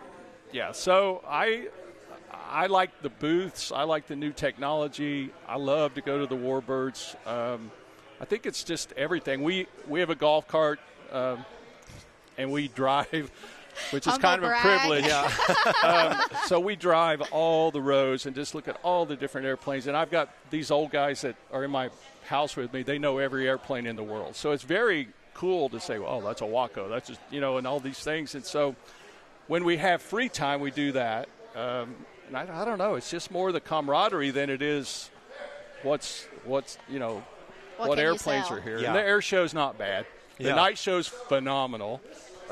So that's kind of cool. But, yeah, it's just it's our vacation almost, like a getaway and hang out with 7 or 8 guys that are dumb and ugly like me and just have fun. So anyway. Well, there's a lot of people here that want to fly down to Peach State. It's gotten a lot of traction online, on social media. A lot of influencers are flying down and checking out the Strip. Right. So if someone wants to, maybe they're going back home to Florida or maybe Tennessee, and they want to go grab a $100 hamburger, what do they need to know about flying into Peach State from Mr. Peach State himself? Well, get on your Garmin G3X and hit GA2 direct enter, and come see us. But, it's a simple 3,000-foot grass strip. It's not that difficult. They're welcome to come. We'll make a courtesy car available, which will probably be my car, which we don't really have one. But they can camp if they want. We'll make room for them to camp. We don't do it, officially, but guys have come through on their way to Oshkosh back and forth. We have the cheapest fuel in the state. So they have nothing else. And if it's Wednesday through Sunday, come have a hamburger on us. And we've got the FBO with snacks and stuff, but we also have a great restaurant on site for them to recreate at and mess around. And like I said, if they want to camp, we'll make a place for them. Awesome. So. Well, we want to say thank you for stopping by Oshkosh Live, and I'm sorry that we took you away from all the hijinks with your brothers and friends and getting in trouble. So thank you for being a professional and sitting up here. You make up for it. Kevin Sasser with the Peach State Aerodrome. Super cool project. Check it out online on Instagram and all the great places. And stay with us for more great content with me and Kayla on Oshkosh Live, powered by Redbird Flight. All right. We are moving from Peach State Hangar Miniums to Flair Bourbon. Georgia Bourbon? Yep. So this is another perfect segue. So, Kayla, who are we here with right now? So this is Lee Hubner of Flair Bourbon. He's working with this amazing group of talented pilots and people down in the Atlanta area. And, As much as I could talk about Flair, I could also talk about Peach State, which is one of our favorite. Peach State is really close to where we're based. Okay. And if you haven't seen Peach State, it's if you could draw like a postcard, what you could imagine it might look like, it looks like that. It's this beautiful little grass strip, the tall trees at one end. When you're coming in on final, you're sort of coming around final, you're flying down through the trees, and you're like, where am I? Like, it's magical. It's really a beautiful spot. So it was fun to listen to Kevin talk about it. Very cool. Knowing how much we as a family loved going over there. So that was nice. Yeah, it's wonderful. Perfect segue. Georgia all the way around here this morning. Yep, and also I'm thrilled. I haven't been yelled at by anyone from EAA with my miniature Flair Bourbon delivery van over there. Okay. I feel like I'm not allowed to drive it. I got a bit of a side eye from an official. So I just kept driving. I figure if they can't catch me, I'm good. The delivery van can keep going. So are you delivering bourbon to clients this week, Lee? What's the story behind I think I've missed one of those, like a selling point. I could have been driving around in a miniature delivery van dropping off bourbon. No, that's just we have that in the booth, and it's fun. I don't know if you can. I'm going to try to describe it. I'm a writer by trade, but I can tell you, if you could just imagine a small ice cream cart. Oh, there we are. There it is. There it is. So, yeah, my writerly skills are not needed here. I think the picture gives you 10,000 words. Yeah, so really awesome, Lee. Yeah. And you're telling me that is filled with bourbon with a tap on the back that I could stick my head under. That is exactly how it is. Come by the booth and bring a cup. No, I'm afraid not. But we're down near this. So going back a step, this is my first Oshkosh. My head right now, what is it, 9? It's whatever time it is on a Monday. My brain is, exploding. So what was that like, flying in, your first Oshkosh? Tell everyone what you flew in. Okay, I'll go back one little step. For it. Wednesday, I drove up from Georgia. We had to bring up, equipment for the booth. So I put in EAA Museum, I think I put in, and the GPS said you're still, 5 minutes from the museum. I could already see campers. I was next to campers. I'm thinking, if I'm still 5 minutes from the museum, this place must be enormous. And that's when it started to dawn on me just how the scale of Oshkosh. So that was great. We dropped it off. And then Friday, I flew our Cessna 195 back. And I was a little anxious. My first time into Oshkosh, you've seen all the the conga line, you know, and you hear the horror stories, and it was fantastic. You nailed that yellow dot. No, I mean, stay humble. I don't want to brag too much, but I don't know. You put it all over Instagram, Lee. Nailed it. Yeah. Better to be lucky than good. Seeing that reflection, that yellow Isn't dot reflection in that gorgeous 195. Yeah. How long did it take you to polish that airplane for this week? I was still polishing yesterday, Sunday afternoon. I could let you in on a secret. Don't look at the tops of the wings. Okay. They might be a little grubby. Good to know. But if you stand at the front, boy, it looks pretty. Yeah, I was still giving it a good polish yesterday. We had the weather come through. Was it? I think Saturday night there was some showers, so it wasn't ideal. Lady K is the name of our 195.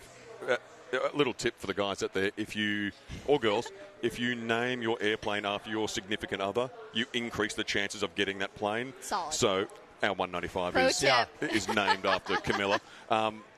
She's never sat outside before, so when she's sitting out in the rain. Oh, my God, my poor polished 195 with raindrops on her. But I think she's forgiven me. She's been polished. She looks beautiful. It's been fun. Yeah. She's here at Oshkosh. She can't complain. And on that arrival, I was maybe 60 miles south, and I was looking at my whatever device, thinking how remarkable is ADSB that you can be painting a picture of what's going on so far out. And I really had a good experience coming in. You could see who's ahead of you, the controllers. That was amazing. Like, my first time coming in, being anxious, it was silky smooth. Like, they do a remarkable job here. Like, I'm overwhelmed with how the machine here works so smoothly. It's really something else. It's incredible. I think I've flown in 6 or 7 times now, and I drove in yesterday. And Sorry. I'll remember that. Yeah, right. I'll remember that. Oh my gosh! But we were driving down the road. Literally, we drove the arrival in, trying to get to the grocery store. Yeah, right. Yeah, so I was able to follow along. How cool. You know, along Rip and Fisk, the whole thing, and seeing it unfold in front of me. And I was like, wow! For the first time in so many years, I get to sit back, relax, and just soak it in. Right, and so it was actually we were watching it, and it's a great conga line. Everyone's going in, and then all of a sudden, they started routing people out of the airspace. And I'm like, oh, something happened. Something's gone wrong. Something happened. Yeah. And that's the case. That's the big thing about flying into Oshkosh that I think it's super important for people to know. You have to come in here with more gas than you think. Anything can happen. Yeah. And that was the NOTAM they put out is very good. Mm-hmm. It's well written and it's logical. If you just follow this, it's going to work. Yep. No problem. And that's how I felt like a bit of a nerd. I was studying it like it was for an exam. But arriving here, it all made sense. And I was prepared. If this thing happened, that's okay. I'm just going to go over there. And even, they're very good at describing the landmarks in the NOTAM. And sure enough, like, oh, yeah, there's the corner of the lake or whatever it is. There's the tower. It all made sense. So I would even say to someone who hasn't flown in, seriously consider it. Because when you turn there at Fisk, the controller said, do you want 09 or 36? I said, I'll take 36. This is very corny. It was like an oasis rising out of the ground when you start to see the campers and the runway and the tower. And as much as I'm trying to concentrate and fly the airplane, I'm also half looking at the window going, oh, my God. This is heaven. And then you're on final just thinking, don't bounce, don't mess this up. And thank goodness I didn't, but it's just an amazing experience. I would encourage anybody, if you haven't flown to Oshkosh, at least once, do it. Without a doubt. I can't believe I've waited this long to come and do it. And it's fun with Flair Bourbon being Flair Bourbon's first time to be here. It's just one of those, I know this year is going to be something that we'll talk about for many years to come. Yeah. I mean, you've done an awesome job plugging Peach State. You've done an awesome job plugging Oshkosh. I think it's time we start plugging Flair Bourbon and talking a little bit about your business and your brand and this awesome new product. So we were talking a little bit before the segment. I think a great place to start, which is pretty cool, you pioneering being the first liquor brand allowed here at Oshkosh. May I tell a little bit about how the logistics of that go down? We were approached at Sun and Fun. An EAA representative came along and said, you know, are you going to come to Oshkosh? And we said, look, to the best of our knowledge, I don't think liquor, alcohol would be allowed. And he goes, yeah, that could be, you're right, let me look into it. And look, he was just a real champion where he said, what you're promoting is not reckless or careless. There is nothing more enjoyable than sitting in the hangar at the end of the day with your buddies sharing a drink. You come out on the flight line on that night air show and you will see people camped out under wings of airplanes sharing time together, sharing a drink. He seemed to understand what we were about. He understood what flair represents. And he somehow, I don't know what he did and who he spoke to, but here we are. So awesome. It was pretty neat, really neat. So where was the seed of this brand born for you? What's the origin story here with Flair? The idea has been around for many, many moons. This idea of having a drink that speaks to us as aviators. If you think back, your first solo is a huge day in any pilot's life. You finally get your private license. You do your private check ride. And then there's instrument check rides and commercial all the way through until you retire. There's so many great moments. And I always felt like, where's that gift that we give to our buddy when they've achieved something in aviation? There's lots of other drinks for other celebrations. Where was the one that spoke to us? So that was the idea. Then living in Georgia, meeting the right people that had the skill set to distill the bourbon, the planets sort of aligned, and Flair came to life. Beautiful. And our saying that it makes sense to pilots, you finish every flight with a Flair. And all of a sudden you go, yep, I get it. I get it. A winner for sure. So what are you looking forward to throughout the week here with Flair Lee? We have met so many people that once they connect with what we represent, it's almost like meeting up with a friend. You know when you bond over something, maybe it's an airplane, and you say, well, I own the same airplane, and you sort of almost become friends. I think that's what's been happening with us. Like, once it makes sense to people what Flair means, we have had so many great conversations. This maybe from a business standpoint, this is not a great idea. I think we've become friends with all of our customers, which, you know, I don't know if that's how it's meant to work, but that's what's happened because we really have had great conversations. So as much as anything, it's meeting people, talking about it, let them see the bottle. There's so much hidden detail in there that pilots really get a kick out of. Yeah, the label, the design is really well done. Beautiful. The common folk don't pick up on some of the detail, but the pilots look at it and get a kick out of it. So just to be able to stand down there and talk about it and share it, you know, it's fun, really fun. You know, hypothetically speaking, let's say one of the co-hosts today liked drinking bourbon, Kayla, and maybe even had a glass of it under their desk to help with nerves.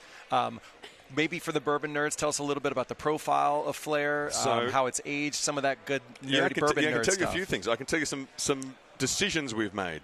We deliberately never released a mash bill or any tasting notes, a description, which we did debate back and forth as a group, but we are glad we didn't release any notes because we have had just the most wildly contrasting descriptions from people that say, well, I can taste, that must be a wheat bourbon or that must be a rye. You know, they're confident of what it must be, and we never let on whether they're right or wrong because whatever you taste, whatever you smell, whatever you experience, if you enjoyed it, I just want you to enjoy it versus if I said it's a rye, you might say, well, I don't drink them.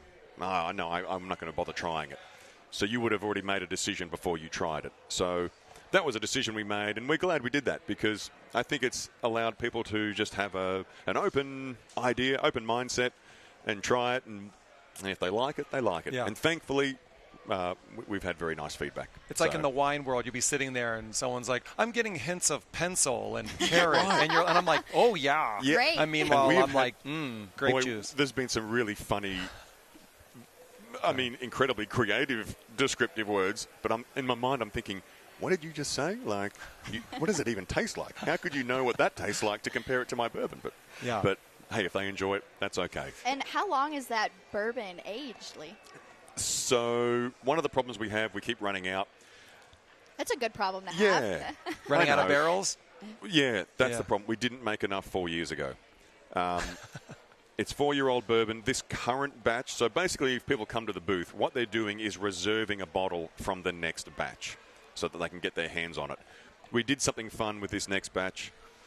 2 of the barrels are 4 years old. 1 of them is almost 6 years old. So it's still the same flavor. I would just say a richer flavor. And the color also, too, interestingly, is a little darker.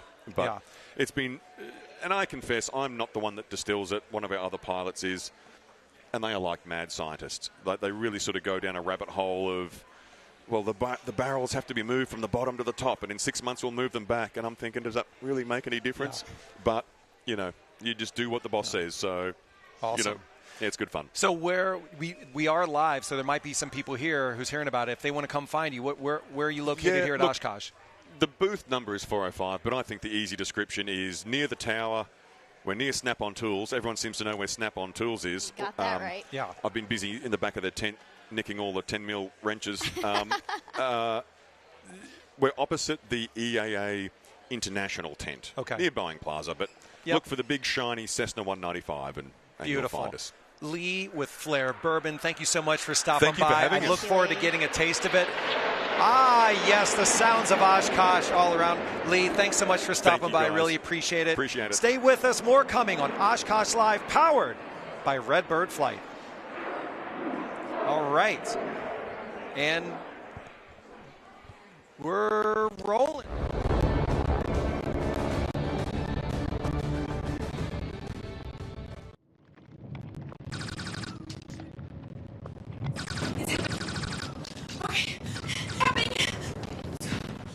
Let's go! Get the bag!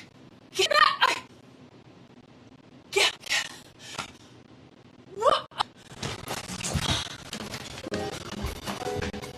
Life's better prepared, especially on the flight.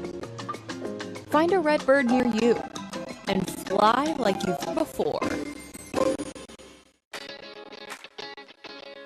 Help people.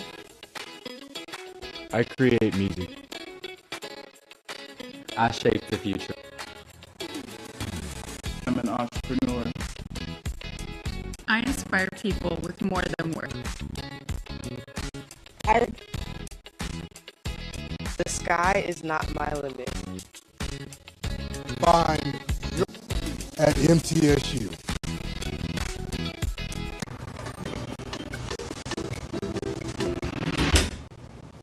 So we're in 5 years.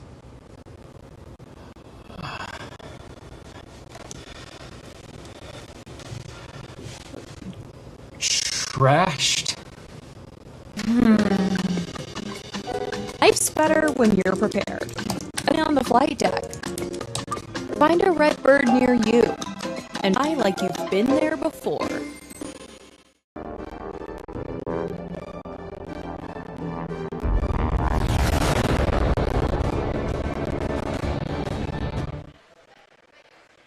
We back, Oshkosh Live, powered by Redbird Flight. Good to be back with you, Teresa, my Hour 1 co-host.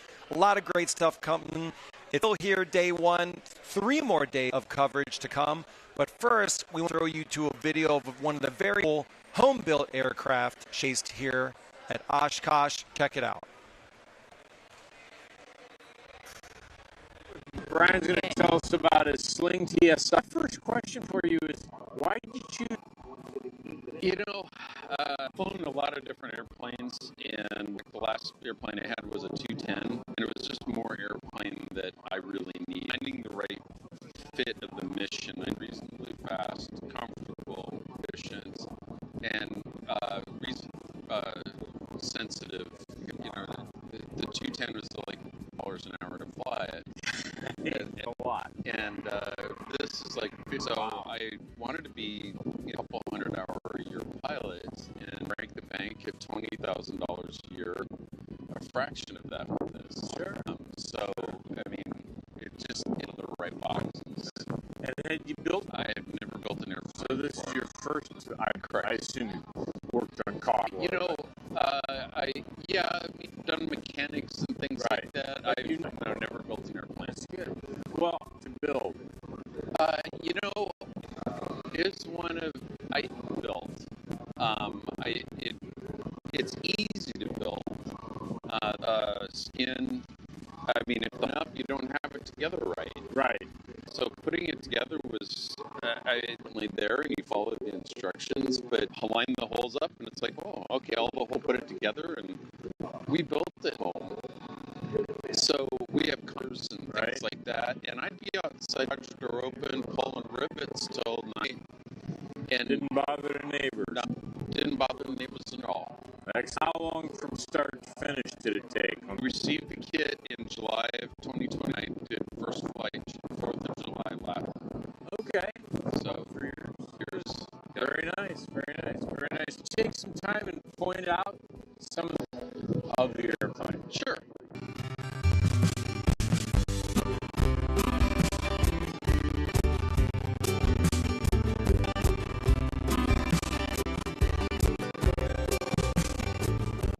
So it's got the Rotex 9.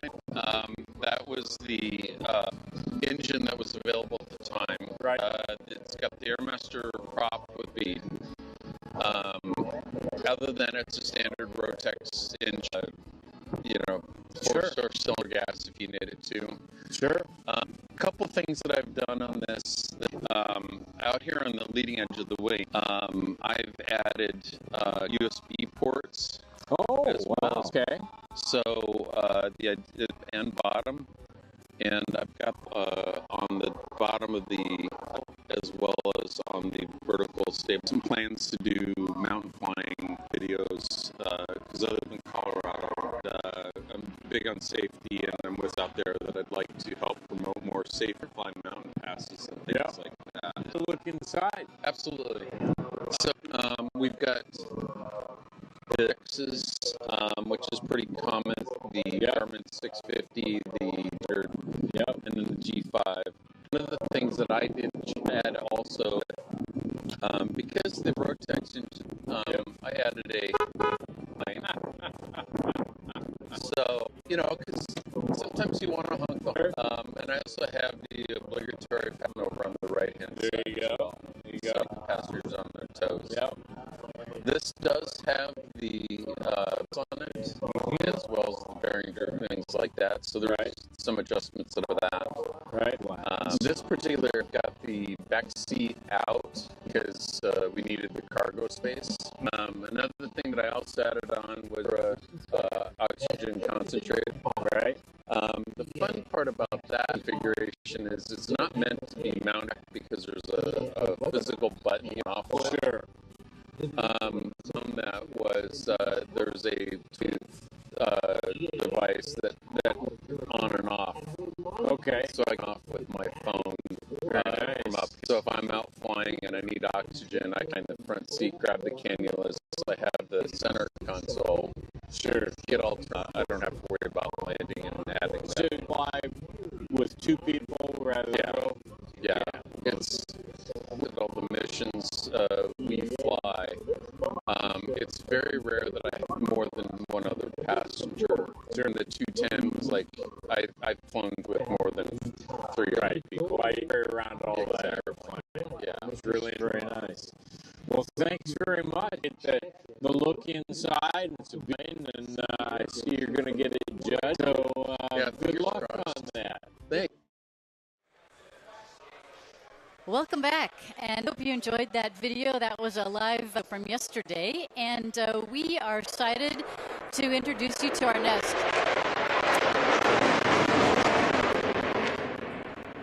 You probably can't feel the vibe at home, but we certainly can feel it,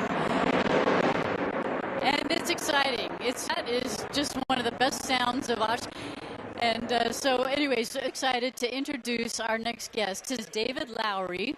He is the leader of an aircraft company called Valkyrie Aircraft. And just a side story, several weeks ago when David out and said, hey, we're going to be coming to Oshkosh this year again, and I would love to, come you guys. I said, I remember your airplane, the Valkyrie. I remember when it was in the Neiman Marcus Christmas catalog in 2016. And he said, yeah, that was it. The company was different then, but that's the plane and that's the ring. And so anyways, it's my pleasure to introduce David Lowry of Valkyrie Aircraft. Thank you for joining us today. Thank you for inviting me. Absolutely. Thank you. And And yeah. Just ask real quick, how did that go? Did you reach out from that catalog placement? Yes, All but right. sometimes people with a lot of money can be very weird behaviors and can be as a snap and can require for many things that are very unreal. And that person I'm thinking of specifically wanted a rose gold plane without a vinyl, like rose gold. And he was in a lawsuit with Bentley because his friend absolutely won rose gold, things like that. So we're very firm performance discussion, safety, and we're just about the experience. I think the reason I remember it was because of that rose color, right? And Yeah. it was shot on that. It was a good background PR and- stunt, I guess. Yes, right. So certainly it stuck with me. But anyways, in the meantime, those years have passed, and now you've been continuing to develop the plane. But why don't you back a step and tell us a little bit about your background and why you got inspired to make an airplane to begin with? I feel like an old man now because last time I came here was 15 years ago. I was a kid. I looked like a kid on the videos a little bit long, and it's been a ride. We've stopped working, never stopped developing, iterating on everything about the plane. Just a 30-foot object, but that's involved, as you can imagine. Design in terms of test of procedures for manufacturing consistent manner. Ensure when we test tooth are supposed to be the same, they give the same results. Sure. Things like that seem obvious, but that actually the tiny tip of huge iceberg of all the processes, the people that, how your new people, how you train them. It takes about 18 months to train a new person to our processes and the level of quality that we're now showcasing right here, a few blocks away, 2 blocks away from here. I hope you guys are going to come check out. Well, we're definitely going to come check it out. And for viewers at home, I want to you do have some footage of the aircraft off, so if we have the ability to some of that, that'd be very. Here we go. So this is Yeah. footage that you provided for us, and Yeah. here. My dreams and Yeah, that looks like my brain scan. Come together. I think so. Yes.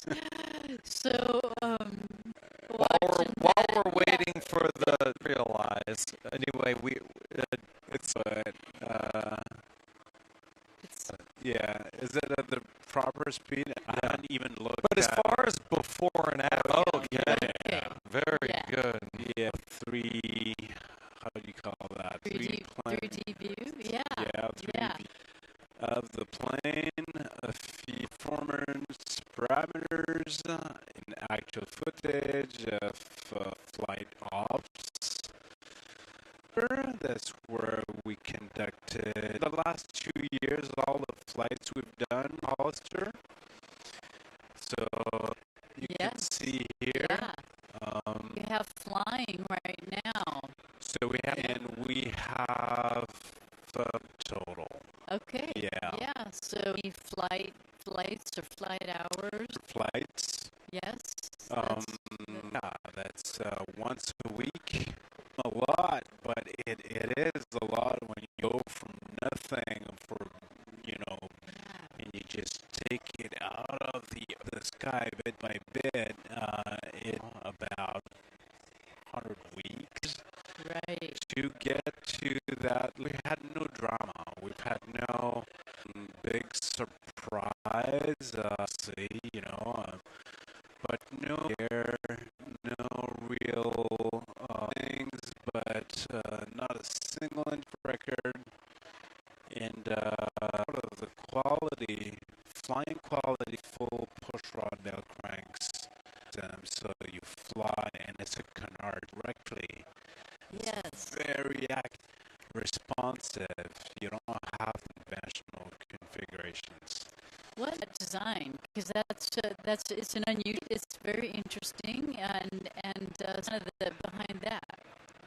Look, the best we could find out there, right? Yes.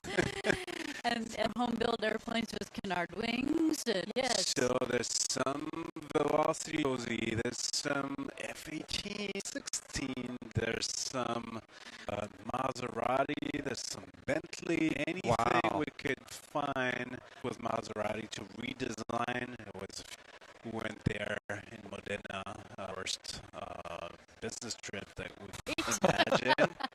On my bucket, go to Modena. Yes, yes. And it's actually them that they don't do a 5-seat. If the customer 3 seats in the back, it's so look at it as a 4-seat because you want with their Italian accent, look and the feel, the look and the feel. You are good at that, right? Yeah, yes. they're very good. Yeah. So what was background? How did you get to? I'm going to design an airplane. So when I was a teenager, between becoming an astronaut or a singer. Yes. And and oftentimes aviation. So, yeah. Yes. My dad told me, try be an astronaut. You might not become. Go this way. So that's what I did. Yes. And so I went in engineering studies and did the school in France, which is called South. Which in the meantime, I met my dentist who was Greek, which uncle being an instructor at Top as a Greek citizen. Yeah. And he opened, I was like, all of a sudden I have hey, this is possible. It's actually possible, even if I'm not, from. Right. And so I decided to I had been in America times as a tourist, but so I went to talk to the I think it was Michigan. Okay. And then I ended up actually on a master's. I just did mixing in the French Air Force. Ended up in Atlanta, Georgia. It was, a few years. I learned on Cessnas, like everybody. The services were just starting. Sounds like an old man, but that's the way it is. I remember my instructor had to switch on the. Okay, you have to have this. Right. To Georgia Tech, you got yes, okay, aerospace, and then 90, like right after my graduation, pilot's license, I had my degree, and then 9/11, then I had to basically choose between U.S. and go to automotive, oil and gas, some aerospace, because if you recall back, prevent all the non-citizens for civilian companies. I had an offer with them. I decided to stick to aerospace and go to France, and I started working for Airbus. And then, but then I had the seed was planted, so it made its own way and it grew. Well, I gotta say, with you going design, at least you kept. As I look at you, I mean, you may not have, but the hair is. It you know how hard it is. Only recently. Oh, really? You know how hard it had. I mean, this is very difficult. Kudos to you. You had it downstairs, though. You have it. Okay. It's all like this. Research about the company. Correct me if I'm wrong. In 2017, we should move to the Bay Area of California. Correct? Yes, the company was called Cobalt Initiating. And then I had science with shareholders, among a few high-flying, former Airbus CEO, Chief of Staff of President Chirac. It was, a few high-flying. But I get too low intent people. That's the thing. And in Europe, people are much more ready, or like whatever is in the impossible box or whatever, or good living, good life we have here. It's it's a good happening today, right? It's true. It's what's happening. Not enough money, commitment, not enough risk taking, enough culture of entrepreneurship. And that changed a lot when we are now. I'm surrounded by risk-taking people, by who are inspirations. Yeah, that's what I ask, because you really put yourself in this in technology, and it seems like must be minded other companies and startups. And when people ask us, why are you not in Seattle? Why are you not in Georgia? Why whatever, which all makes sense. But I felt that the blend that California of mindset, climate just breathtaking, gorgeous all the time. Never too, can get hot inland, but just fantastic. So we had been in Quebec for that, and the elephant in the room, and it's freaking cold the whole time. Really cold, like the equipment suffers, the seals, and it pain a lot.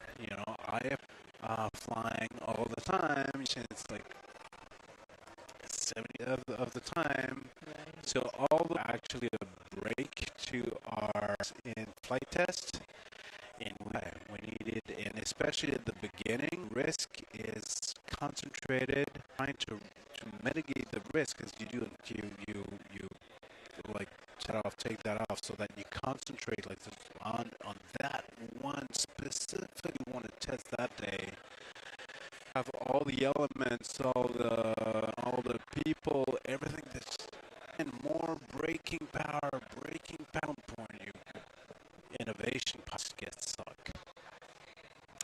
So you got into that hotbed and things really started to accelerate. It sounds so, and so what goals now? You've got the, and everyone can come see it. But what would next? We want to meet our ideal early adopters. That we know what people want. Little market wants in terms of canard, but some people want to fly in private car, bush flying, and there's also. But for that specific use that we offer is going to become eventually potentially a connection to the big boys.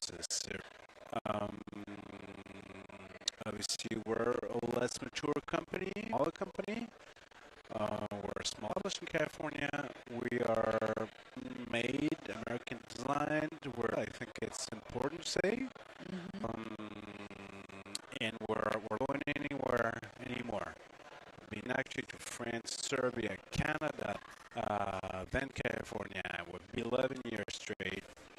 Now here, our service centers are going to demo flights are going to be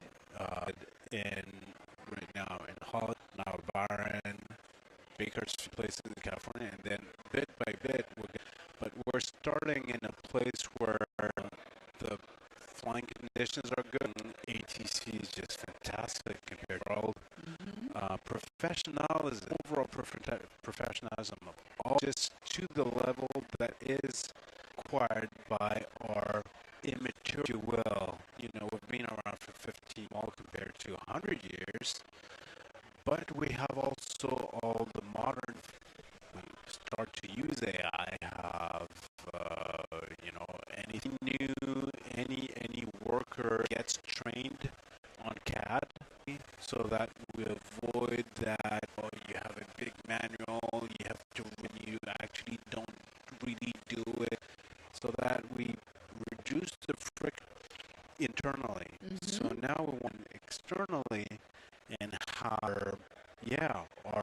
the people are doing who want to be a part of it, welcome them, who are old enough and competent enough to work with us, had this vibration at some point, fix that, or just there's information to us, because any flying is this data, and we're level now, but we need more tens of thousands of hours flight. Back to the FAA and tell them we want it. But first, so we have homework that is done, all the means negotiated back in the days with Transport Canada, looking for 4 years for T. So you won't find any sketchy. No, everything is by the primary structures are made with red carbon. I mean, even though it's an experimental plane, Belgian wheels and brakes, certified engine, everything you can have to TC engine. So I believe $85,000 with plus engine and product. It's about half of your competitor prices. So I think it makes it a good deal. Again, a kit built with factory have to be. You have to, if you're okay, we accept you. Yeah, so I think that's an important point. It exists, so it really it helped to make it more accessible. And right? Yeah. You're kind of just at that point. Start customers and getting board that wanna be part of the site. A little bit like what Tesla did, with the Roadster.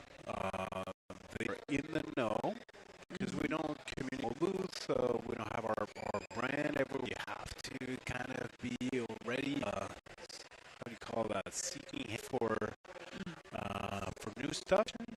Right. And we're not that new for quite a while, so I think we're now talking. We have only 12 production positions. That's 3 years because we build as our allows. Right.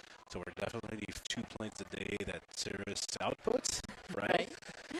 But they started at 2, right? Absolutely. Yeah. But we want those 4 planes a year. Right. You're gonna fly that plane, fly it, ask them, communicate with us. It's and build that brand and be part of our tiny aviation history. Yeah. Stick, and I think certainly you've demonstrated determination, but by steps that you have over the 15 years where you're here and doing this, really admirable. Yeah. So off, because obviously very much a professor for you. Kick off and turn on the aviation enthusiast. What do you want to see here? Is there any part of particular interest to you? Yeah, I want to see the competition. Obviously, single engine pistons are at, because obviously our segment from the turbine segment, not the same type of flying, and it's obviously I think of Oshkosh, right?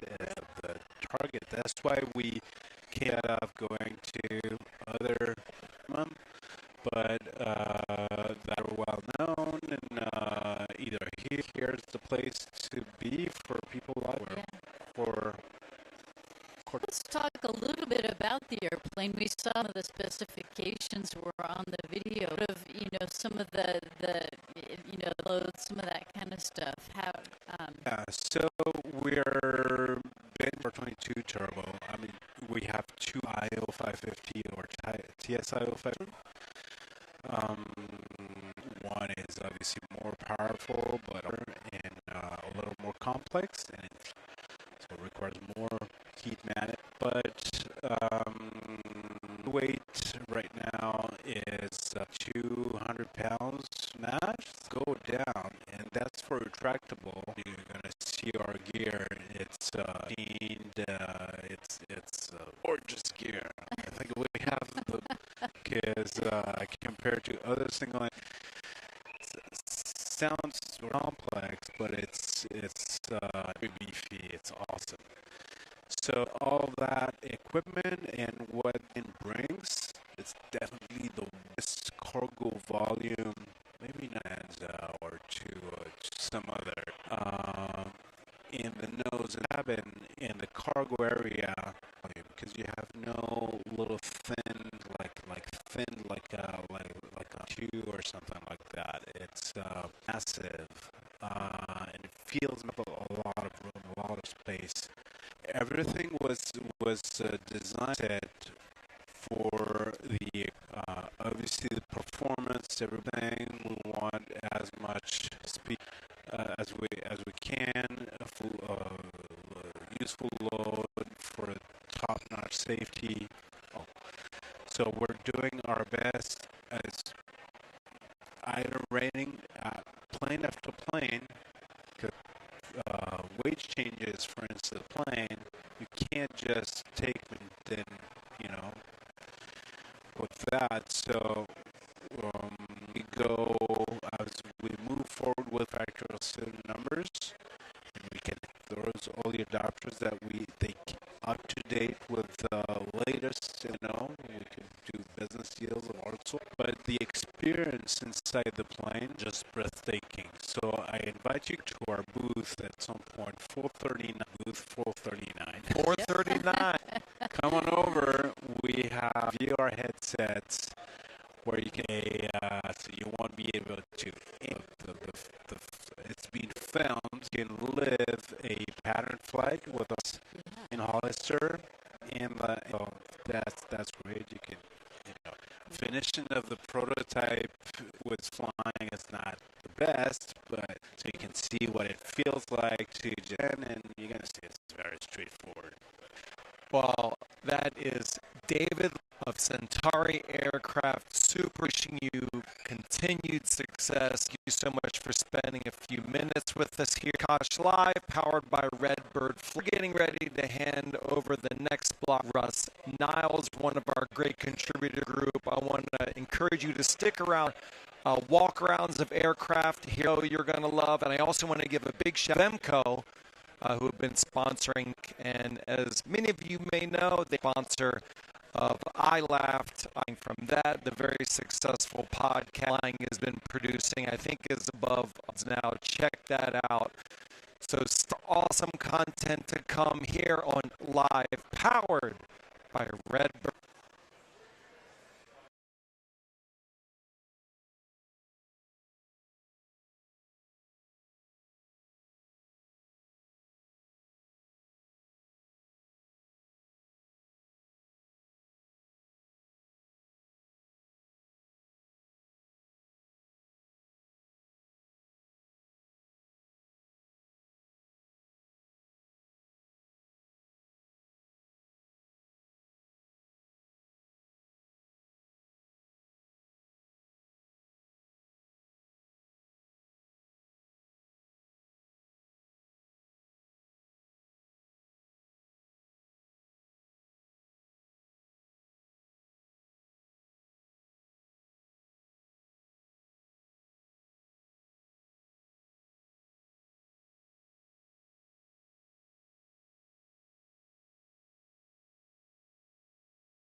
Tempest Aero Group is a leading general aviation marketing and distribution company that has partnered with some of the best brands in the industry, including Tempest, Alcor, Marvel Schebler, Precision Air Motive, Consolidated Fuel Systems, and Stratus Tool Technologies.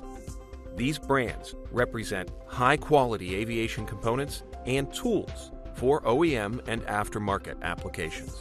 Quality, innovation, performance. Tempest.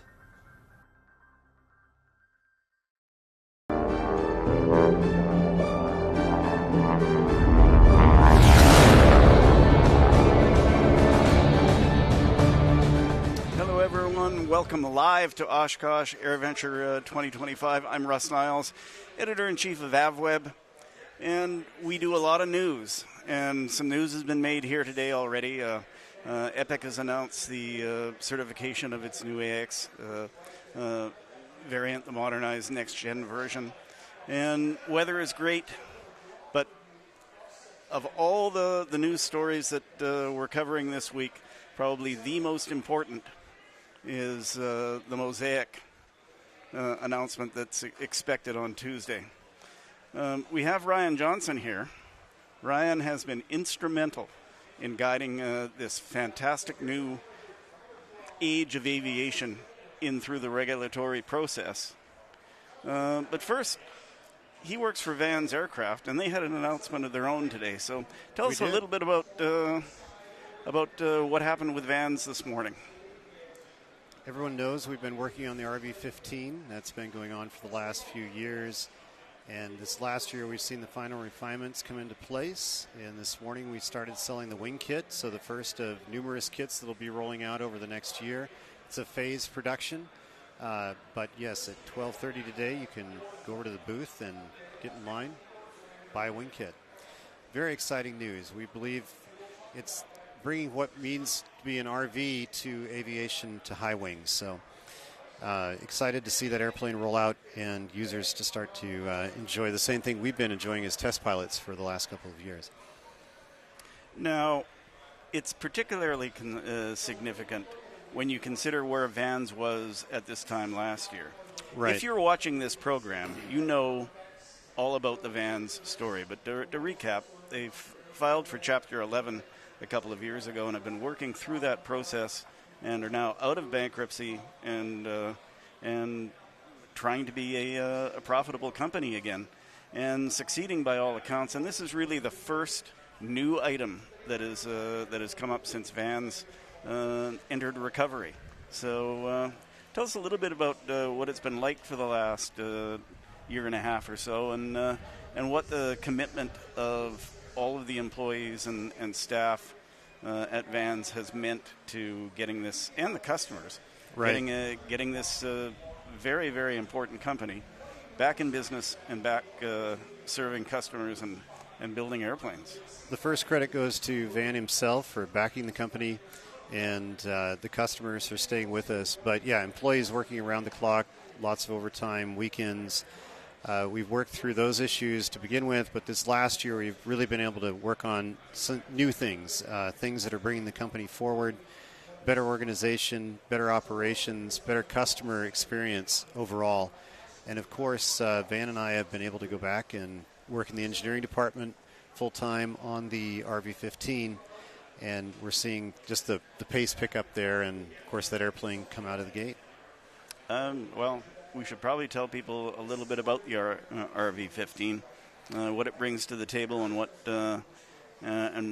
market it captures. Right. It's really, it fills a niche. You have a lot of airplanes that were larger. They're certified. Let's take the Cessna 180, 185. A lot of times people will fly those 2 people and a lot of baggage. Really, if you fly a 180 with 4 people in it, you can't carry any baggage with a full 4-person contingent. You can barely carry all your fuel. So that's one side of the bookend there. On the other side, we have a lot of smaller aircraft that use smaller Rotax variants, and they've slowly been growing the aircraft slightly larger and using larger engines. We felt there was a niche right in between where we could place a 2-seat aircraft with the IO390 from Lycoming in that 220 horsepower range that is not being served by either end of that community. There'll be an affordable airplane with great utility for the market. So we have the airplane has 900 plus pounds of useful load. We'll easily be able to achieve that. We have 60 gallons of fuel. So most Cubs have less than 40 gallons of useful fuel. And two place, side by side. Right now, if you go to the booth, you can see that we have a 55-gallon drum and a Home Depot black and yellow tote in there. So either one of those items couldn't be placed in some other baggage compartments on other aircraft. You can fit 6 of those totes in there. So it's a generous sized baggage compartment made for the Outback. We have special landing gear that you can basically pull back on the stick, and once the airplane lands, even if it's a landing that isn't going well, just pull back on the stick. That landing gear will plant. It has suspension built into it, so we have an extra 6 inches of suspension. You put that on 26-inch tires, and it has more suspension equivalent than the Cubs do on 30-some-inch tires. So we feel we have a product that's safe, great over-the-nose visibility. It will keep insurance rates low. We have the matched hole design. This kit is going to be the most complete kit ever from Vans. So there will be no manufactured parts where you have to cut to length, etc. Everything there is out of the box. It's all really easy to build, right? Very easy to build. Maybe even I could do it? Anybody could do it. I'm not sure about that, but lots of new exciting things going on in the industry, but by far the most exciting is Mosaic. That's a new rule that will create a new classification of airplanes and expand the some of the perks of lower classifications of airplanes to planes that we can actually use. Right. Now, you're under the veil of secrecy about what's going to happen tomorrow, so we're not going to probe you too deeply, but the overwhelming rumor and what is being stated as fact here is that Secretary of Transportation Sean Duffy will be here tomorrow, and he will make an announcement that Mosaic is in force. Now, you've been working on this for 4 years, 5 years? Longer than that, yeah. It really started even as far back as 2017 in our efforts to expand what light sport aircraft could do. And it's been ongoing since. The benefit of light sport aircraft is that you don't need anything more than a doctor's sign-off that you're not going to drop dead at the controls, right? So there's no medical process. Explain a few more other advantages of that regime in our ongoing and never-ending attempts to grow this industry. Right. Well, overall, Mosaic is trying to lower the cost to get into aviation. It's trying to step people into aviation. So you mentioned the pilot side. On the pilot side, what a pilot can fly, that's defined in part of the new Mosaic standard that comes out. And then what an airplane needs to be is a different half of it. So looking at the pilot side, it's going to be exciting. If it's, we don't know what's going to come out tomorrow, but if it stays the way it is currently written, as long as your airplane applies, and that could be even some older EABs, you will be able to fly that airplane with a light sport license, but also a stepping stone process. So I know the EAA is a great proponent of getting your light sport pilot's license and then by endorsement adding on different stepping stones until you get to that private pilot capability. And we'll see that with these airplanes. I think bringing those older airplanes in, pilots getting older, we see them come through the booth here at the show and talk to them throughout the year, where they want that airplane that has a little bit more capability than the current LSAs, and this will allow them to have that. Right. Now, the whole idea is to expand access and to take care of old guys like me who maybe want to step down and step back a little bit, and no IFR anymore, although Mosaic will include IFR, it will right? Include it, yes. But what are the factors that go into assessing just where we are in relaxing those rules? How does safety come in, and what's the equation there? Well, safety is where we were allowed to go forward with Mosaic. Mosaic airplanes have had an equivalent, or even in some years, better safety record than general aviation certified aircraft. And it's on that basis that the FAA said, why don't we expand what this is, and maybe we can make things more affordable for a wider range of aircraft while keeping safety the same. It is a ASTM-based process, so manufacturers and users get together and they work together to create standards. And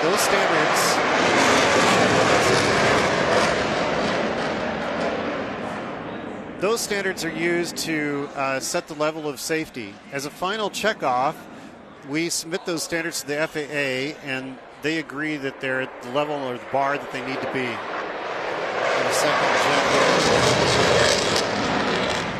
You know what? Sooner or later, this guy is probably going to be a Mosaic pilot.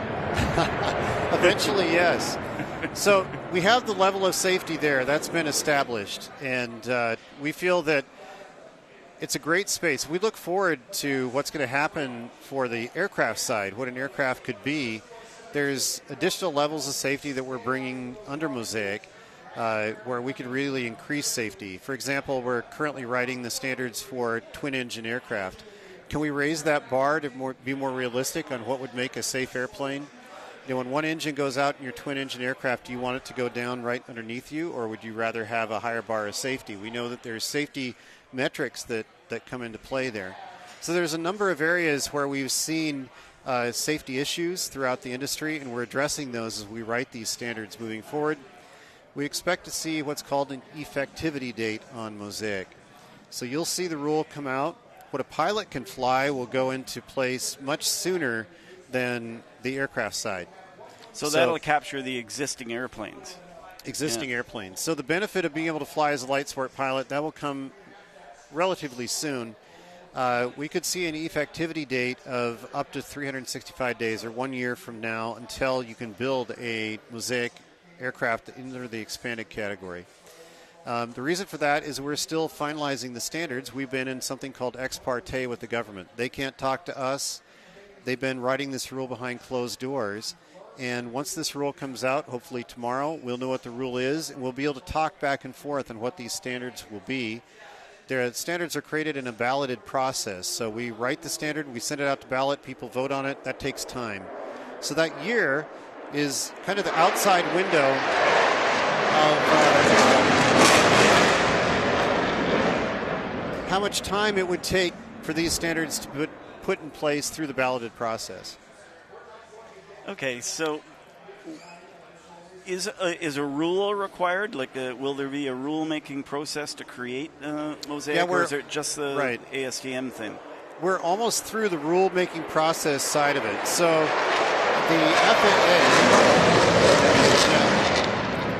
the FAA has written a proposed rule, and they submitted that rule to the public. The public has publicly commented on it.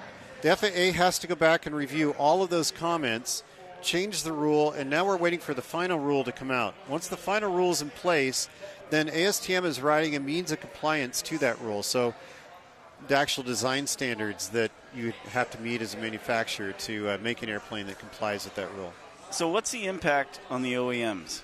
Are OEMs going to start coming up with Mosaic designs? Yes, it's already underway. You see a lot of airplanes advertising Mosaic ready.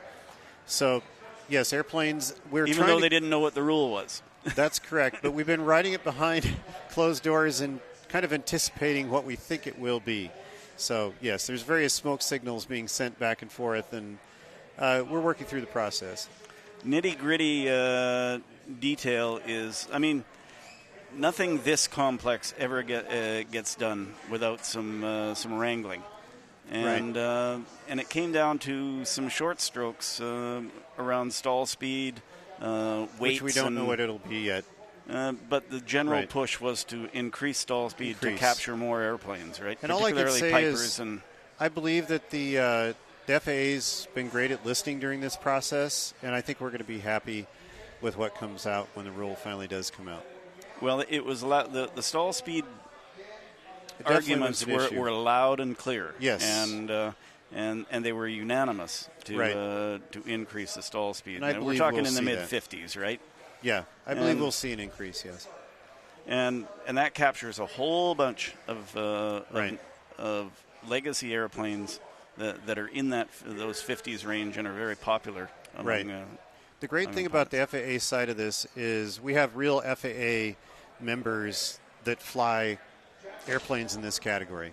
They're not people that are, unaware of the need of this industry at this level and to reduce the cost in aviation.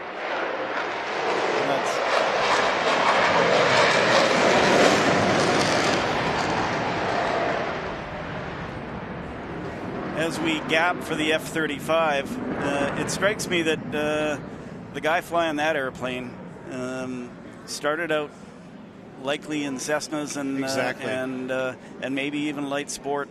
What is the future for flight training with Mosaic? What's that going to do for flight training? That is one of the main reasons the FAA has come out with Mosaic. You have airplanes that are 70 years old on the flight training line. It's very difficult to put new technology in those airplanes. There's many advancements that are coming. For example, Mosaic has no restriction on the type of power plant, where the existing light sport, you can't even have electric. And long term, we're seeing things just open up in many windows. But creating that low-cost trainer, which may be Rotax or Lycoming powered, that can go out onto the assembly line, efficiently be built, come out at a reasonable cost, and flight schools can put an airplane on the assembly line or on their line that has low-cost avionics that take us to the next level. It's not just steam gauges anymore. I think the modern pilot wants that. They want the new avionics. We have already proven that there's greater levels of safety associated with that.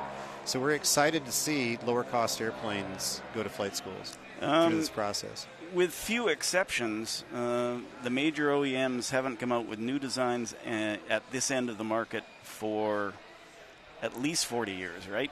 In GA, that's true. Especially in the last 20 years, really, Cirrus is the only mass-produced airplane that you see come out that's showing up in a flight school. But in the light sport market, we have multiple airplanes that have come out per year. I mean, they're in the hundreds of light sport since the release of light sport around 20 years ago. And we expect that to spur new designs under the new Mosaic requirements moving forward. I mean, the RV-15 would be your first example. Or the benefit here is even in the ELSA market, you might see new kits come out under Mosaic in that there's no 51% rule under Mosaic. So you can build ELSA without 51% rule. It's really going to result in a safer aircraft, an aircraft that's supplied with a maintenance manual, a flight training supplement, a POH. It's built to a standard. So we're excited about this from the experimental side as well. So really, Mosaic is a creation of light sport. It is. The lessons learned from a good-hearted, good faith attempt to make aviation more accessible and cheaper that Correct. Fell short in some aspects and basically ended up with inferior aircraft that didn't need to be inferior. They were a little bit on the small side, yes. Not enough gross weight, and the strength wasn't there. But that will be changed with the weight limit going away and the other requirements changing as well. Like, for instance, on training airplanes, to save weight, they would put light gear in it.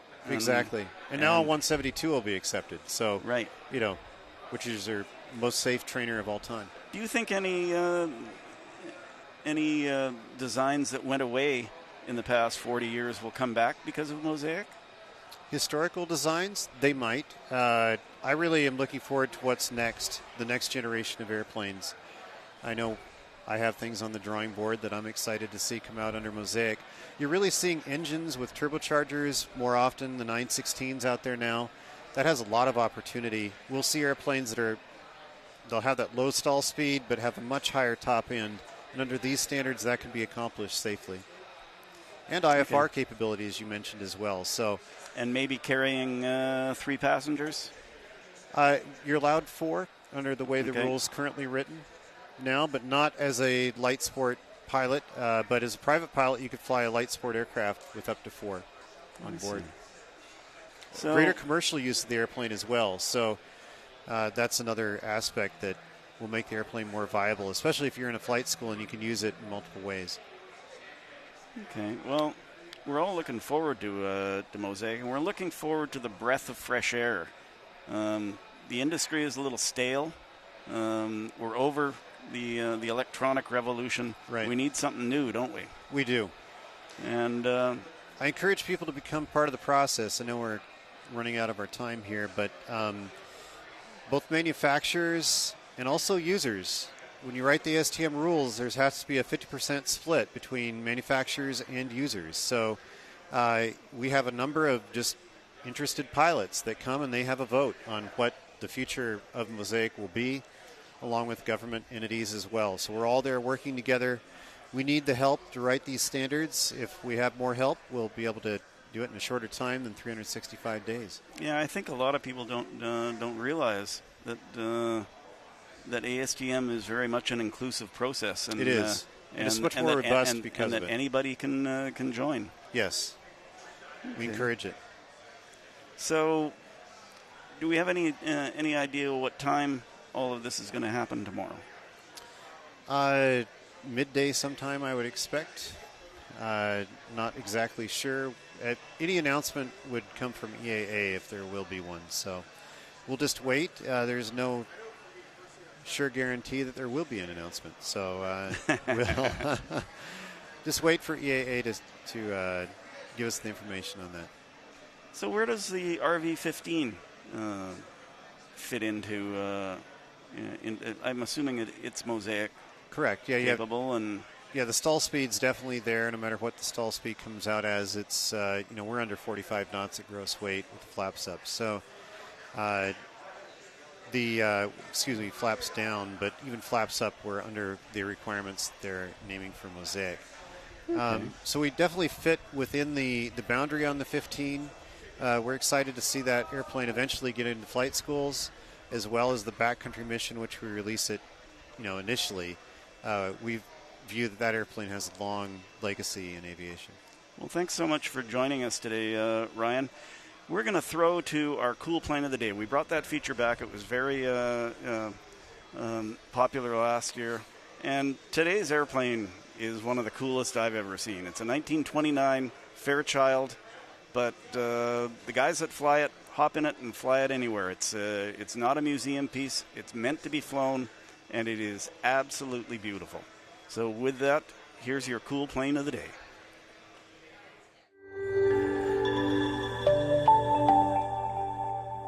Hi, this is Mark Phelps reporting here at EAA AirVenture 2025, and today's cool airplane is pretty cool. It's a 1929 Fairchild, and two brothers have brought the airplane out from Lancaster County, Pennsylvania, and their whole family is going to be here since their father is the one who originally did the restoration.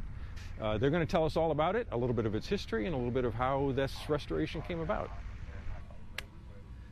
I am Kendall Horst and my brother Sheldon, and we brought the 1929 Fairchild 71 from Lancaster, Pennsylvania. The aircraft was restored by our father, Marlon, and first came to Oshkosh in 2014. We're very excited that it's the 100th anniversary Fairchild celebration here at Oshkosh, and glad that the Fairchild 71 could be here. It's an exciting event. Our whole family's coming together to be here, and with Dad having restored this aircraft, it's a real special opportunity for us to be together as a family. So this is a Fairchild 71. The Fairchild 71 is a stretched Fairchild FC2W2, and the FC2W2 was mostly used for aerial mapping and housed a large format camera in the back. This airplane was stretched 18 inches and given the model designation of a 71. Yeah, it's a very versatile aircraft, and it was used in Alaska quite a bit. One story that I heard is that Bob Reeves used and discovered the aircraft. It was very good to get supplies to the gold mines in Alaska, and interestingly, he figured out that you could put skis on the Fairchild, and when the tide went out on the coast, it would turn to mud, which was similar to snow in the slippiness of it, and he could take off on the coast, off the mud, go up to the mine and land on the glacier and drop his supplies and people, and then time his trip back to the coast and land on the mud again. And so that was a innovative way to serve the needs of the Alaskan gold mines. So this particular 71 came out of Idaho from a gentleman by the name of Gene Frank. He was a collector and a crop duster guy, and he collected a lot of airplanes, and so this airplane was obtained from him in very, very poor condition, and our father Marlon he took on the restoration in the early 2000s. The restoration spanned about 6 or 8 years and 13,000 man hours, and here we are. So today the aircraft is just like the original sales brochure that Fairchild put out when they first brought the aircraft to market, and it actually shares the N number of the original that was shown 9708. And the paint scheme is the same as the original Fairchild demonstrator.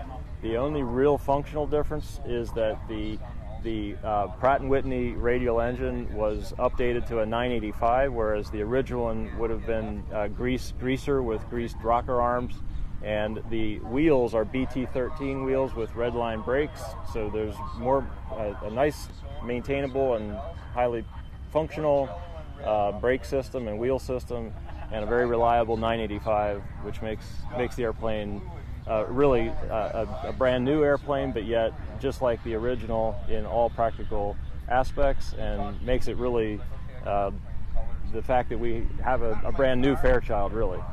So during the restoration of this aircraft, our dad had in mind to create a machine that was actually usable. A lot of times antiques are built with true authenticity in mind, and the equipment just isn't up for today's standards. But this aircraft was outfitted with modern radios, modern transponder, ADSB, modern fuel valves, and all those changes were done under field approvals and 337s, and so the airplane is highly functional in today's airspace. We don't have any problems getting to Oshkosh. You know, the airplane is fairly easy to take care of. It's a 985 with a Hamilton standard propeller, and you put oil in it, you put gas in it, and you come to Oshkosh. We're really in the process of looking for a future for the aircraft. It had been down for 3 years. Kendall brought it back to life, and Kendall and I were able to bring the aircraft to Oshkosh, and Dad's coming later. But now, as a family, we have this legacy, if you will, and we have a beautiful airplane, a very functional airplane, and we're going to enjoy it. But what is the potential of the aircraft, and what can it accomplish? We want the aircraft to achieve its full potential in the years ahead, and we're looking to figure out what that is.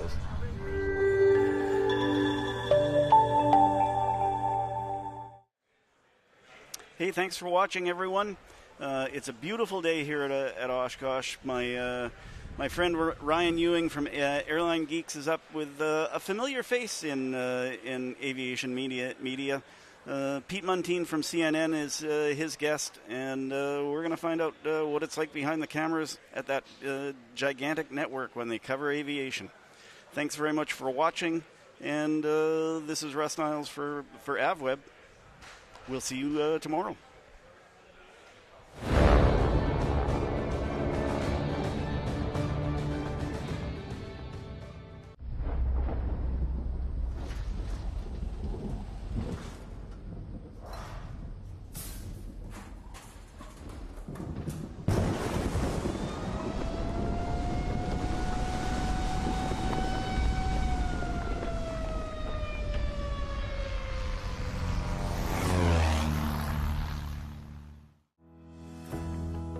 Tempest plays a vital role in the industry, and in today's world we are the leading spark plug and oil filter manufacturer for general aviation. We've been able to not only release new products, but we've taken legacy products and created innovations We take great pride, not only from a design standpoint, but from a manufacturing standpoint, all the way down to making sure the customer is satisfied with the product. Quality, innovation, performance. Tempest. Next. So where do you see yourself in 5 years?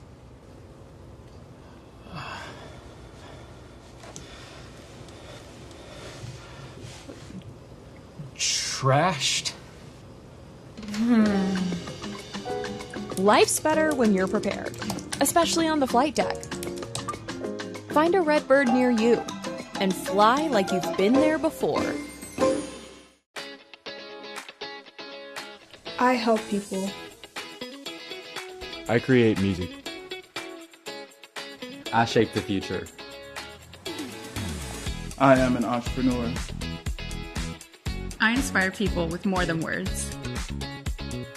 I ride forward. The sky is not my limit. Find your blue at MTSU.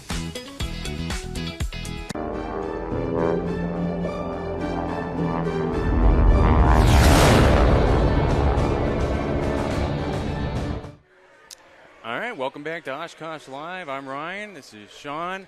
And you might recognize this face here. This is Pete Montine from CNN. He's not just any aviation reporter. He is a pilot. He's had you've been around this industry a long time. Yep. Grew up in it. I remember, so you're from the Maryland area. I am too. I remember watching you Me on too. local. And you are too. Yes. I forgot. I'm sorry. Go Terps. Go Terps. Thank you. And You're not the first person to say go Terps this week. Go I Terps. remember growing up and watching you in high school. It's I was on Channel 9 for a while. On Channel 9, yeah. WSA 9. Yeah. I spent 10 years in local news, which was very different than covering national news. You know, I was covering like everything from state government and politics to cats and trees. And now I cover only aviation, which is like the dream gig. You know, like this is something I love aviation more than anything. And sadly, there's a lot of incidents lately, but you know, there's a lot of joy in aviation too, and I just can't get enough of it. And like, what better place to be to talk about aviation than Oshkosh? Can I start with a heavy-hitting Sure, question? try me. Can we get a shot of his water bottle and all the stickers on it? So maybe a little bit of stories. I don't know if this is like, for me, my guitar case has the stickers of all the places I've been. So Pete, tell us what we're looking at here. It's honestly an amalgamation of all of these stickers that I've collected at Osh. I have a big hangar party every year at my hangar at Potomac Airfield in Maryland. And so this one is from Petapalooza. It's got my Super Decathlon on it. I've got previous years here. I've got my friend Kevin's Aranca sedan, which is out in Vintage Row 77, if you want to go check it out. It's a beautiful airplane. A buddy's Cub. There was a group, this one's kind of fading, the Happy Champers.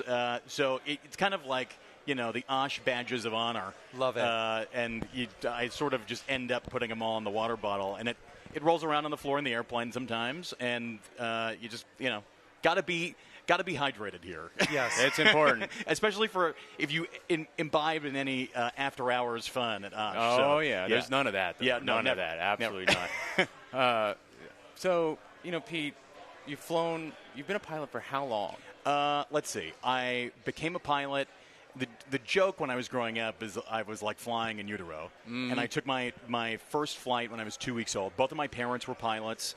My dad got into aviation when he was a kid. My grandfather on my dad's side, my dad's dad, he had some general aviation airplanes. When my dad was young, he had a Stinson at one point, but the family grew and they sort of got out of little airplanes.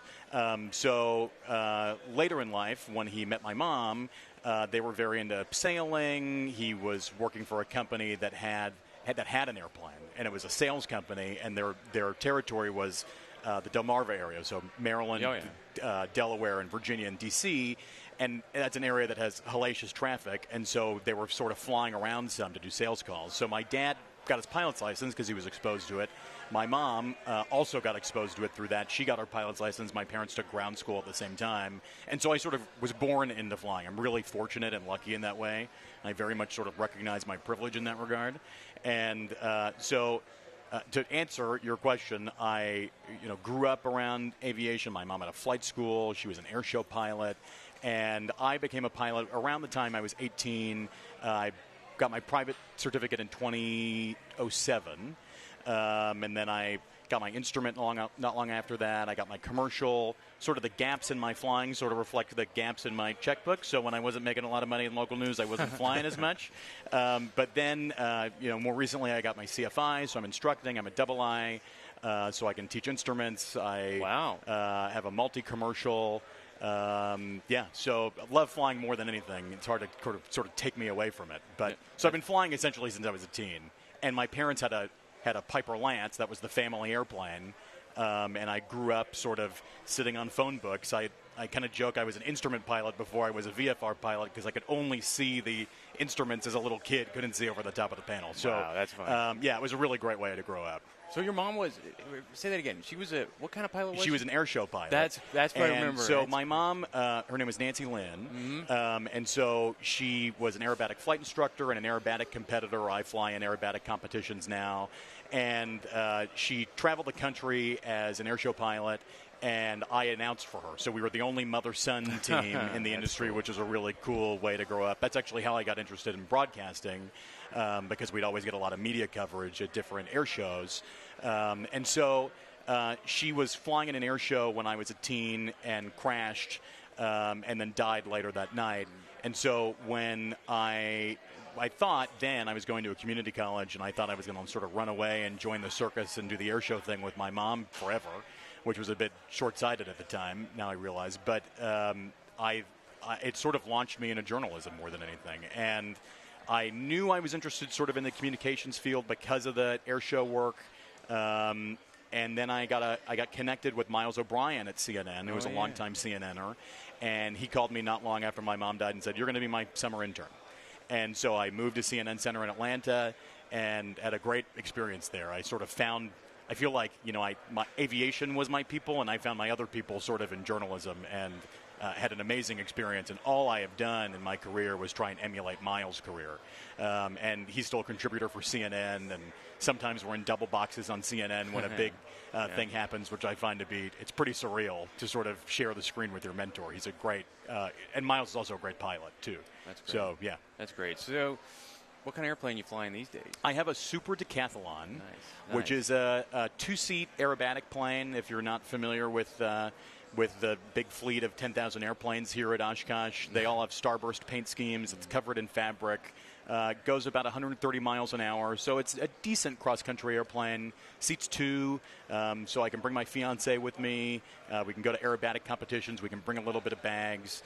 It's a very capable aerobatic plane. It's certified to +6 and -5 Gs, so flying it in the intermediate category at IAC, International Aerobatic Club competitions, and that I can't get enough of that. It's a lot of fun. That's great. Yeah, that's real cool. But I'm not doing the air show thing just yet. That was sort of my mom's bailiwick, but I'm hearing the siren song more. Well, you flew into Oshkosh. You do it every year, pretty much, right? Yep. I'm camping with the plane in the North 40.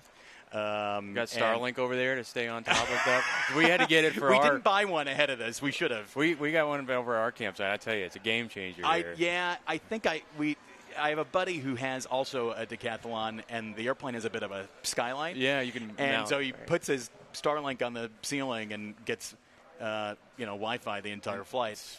One nice thing about flying is that you leave everything sort of terrestrial, all the concerns on the ground. Right. And so it sort of, sadly, the flip side of that is you lose that if you have internet the entire time you're flying. It's kind of nice to be insulated from real life. It's not quite free in-flight Wi-Fi, but it's close. It's close. Yeah. Right. It's close. It's close. Yeah. Oh. So what, I'd be curious whether it's on your desktop or somewhere in your computer, if you can divulge, like, what stories right now are in development for you? What are you researching or working on right now, if you can share the such one things? big story I'm really excited for is I get to fly the Goodyear blimp here at Oshkosh, which is really cool, and we're doing that for CNN, which is a lot of fun, and I'm going to get to pilot the blimp. I've flown on it before. I can't believe that Goodyear went for this, but I sort of said, hey, would it be cool if I got a little stick time in the blimp? And they said, sure. So New we're going type to do that rating. tonight. It should be a lot of fun. But I'm also working on a few other things. There's so much news. There's no shortage of news on the beat lately. Yeah. And so after Oshkosh, there's a 3-day hearing by the NTSB on the DCA mid-air collision on January 29th. I'm sure there will be a ton of news in that. That's sort of something that everyone on the beat will be watching. I'm working on a few things on, there's so many concerns about the growing issues that drones pose as a tool of terror or war. And so how do you protect large gatherings of people against drones and still filter out bad drones and keep good ones in? So I'm working on something on that. And, there's just there's always something that will pop up. So I usually have something sort of cooking on the back burner. I just came back from the FAA Training Academy in Oklahoma City, where they train air traffic controllers. There's a huge push to hire air traffic controllers right now. There's 3,000 controller shortage in the U.S., so that's a huge deal. And things that the Trump administration is doing to sort of try and entice people to the job, keep people from retiring early. So that's something that I just did. And they let me do the tower simulator there, which even as a pilot was pretty hard. It's a good reminder of how tough of a job these controllers have. And many of them are working mandatory 6-day weeks of 10-hour shifts. So, it's a lot of... It's kind of like playing Jenga in 4D, what they do, and it's just really it's to be able to experience it in the simulator really sort of changes your respect for that job. I was thinking you might be able to go undercover in the air control tower here and see how that goes. I won in the tower. I've been coming to Oshkosh since I was a kid, and so the first time I was here, it was the early 2000s, and I knew a controller in the tower, and I got to go up in the old tower, and that was a real hoot. It was before this tower was built. They had a much smaller tower, and it was great. As we were talking about it, they caught here it comes on the blimp. camera. Yeah, it's almost timing, like we planned very that, fortuitous. right? Yeah, right. So they're going to have 2 of them here this year. There was one, yeah, and it's the 100th anniversary of the Goodyear blimp, and it's very significant because the fact that it's probably the most successful advertising campaign using an air tool ever. So it's pretty amazing. Yeah, we actually have someone going up in it on Thursday. That'll be on Oshkosh Live on our Thursday show. But let me tell you, what is the vetting process for being allowed to pilot the blimp? Was there nicely? Yeah. I think they feel okay that I'm not going to, no sudden movements in the blimp are not really it's possible a little anyway. Slower than the GA airplane. I asked nicely, and I have a friend of a friend who knows the chief pilot, and it seems that sort of worked out in my favor. So, vetting process, I don't know if I would call it that, but I think I'll be under good supervision. Yeah. Next up is the Samaritan's Purse DC-8, right? Or the 747 SP that Pratt came Whitney, in. Yeah, that was pretty cool. I'm really excited to see that tomorrow. The DC-8. I mean, that's the only one left. That's in U.S. It's an active service. It's retiring, this year. So. And we got to see the U-2 fly over yesterday, which is pretty amazing. Yeah. So it's very, Osh is, there's no shortage of special moments here, and that's what makes it so cool and so magical. Oh, that's absolutely nice. So I want to talk about, media and reporting. Sure. So, when I, on my side of things, our audience is people who are already in aviation, right? And so when I tell the story, I don't have to, it's a different audience. Right. But I'm curious, how do you take, because you know a lot about aviation. A lot.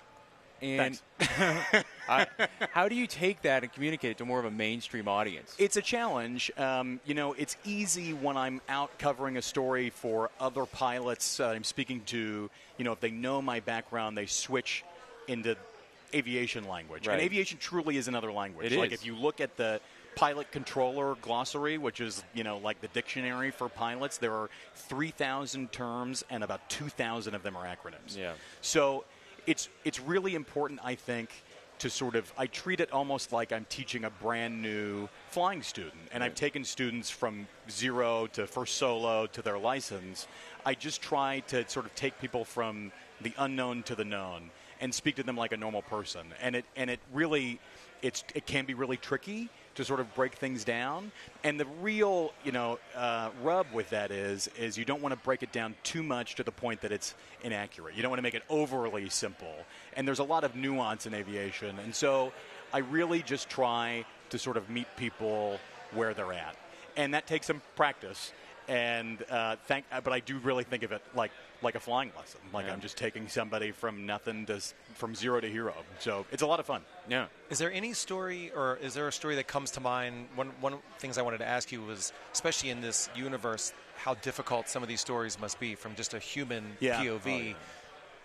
What comes to mind, like a story that was particularly just, wore on you, was very emotional for you? I think that the midair over DCA in January was really tough, and I knew people who were out there as part of the search party that night. And I have such a close kinship to that airport. I'm always there doing live shots. It's in the backyard of D.C. I think a lot of people in D.C. have a really closeness to Reagan National Airport just because it's, members of Congress are going through. It's so convenient. It's really an incredible airport with a lot of history. But that was really tough. And I, know the particulars and the closeness of the airspace there. I'm there all the time. Talking on the topic of the day with pilots who come through and flight attendants who come through, and it's like a little city. It's like a little Richard Scarry storybook. And so I know the TSA agents, and I think it was just very personal to all of us. And having lived through my own tragedy with my mom's crash and seeing that and witnessing that, I know what it's like to sort of be thrust into having to be an expert on something so terrible. And really, that's a huge education when you are a family member. And I really feel for the family members, too, because, these are people who are coming back from an ice skating camp in Wichita. There were a lot of kids and families on board.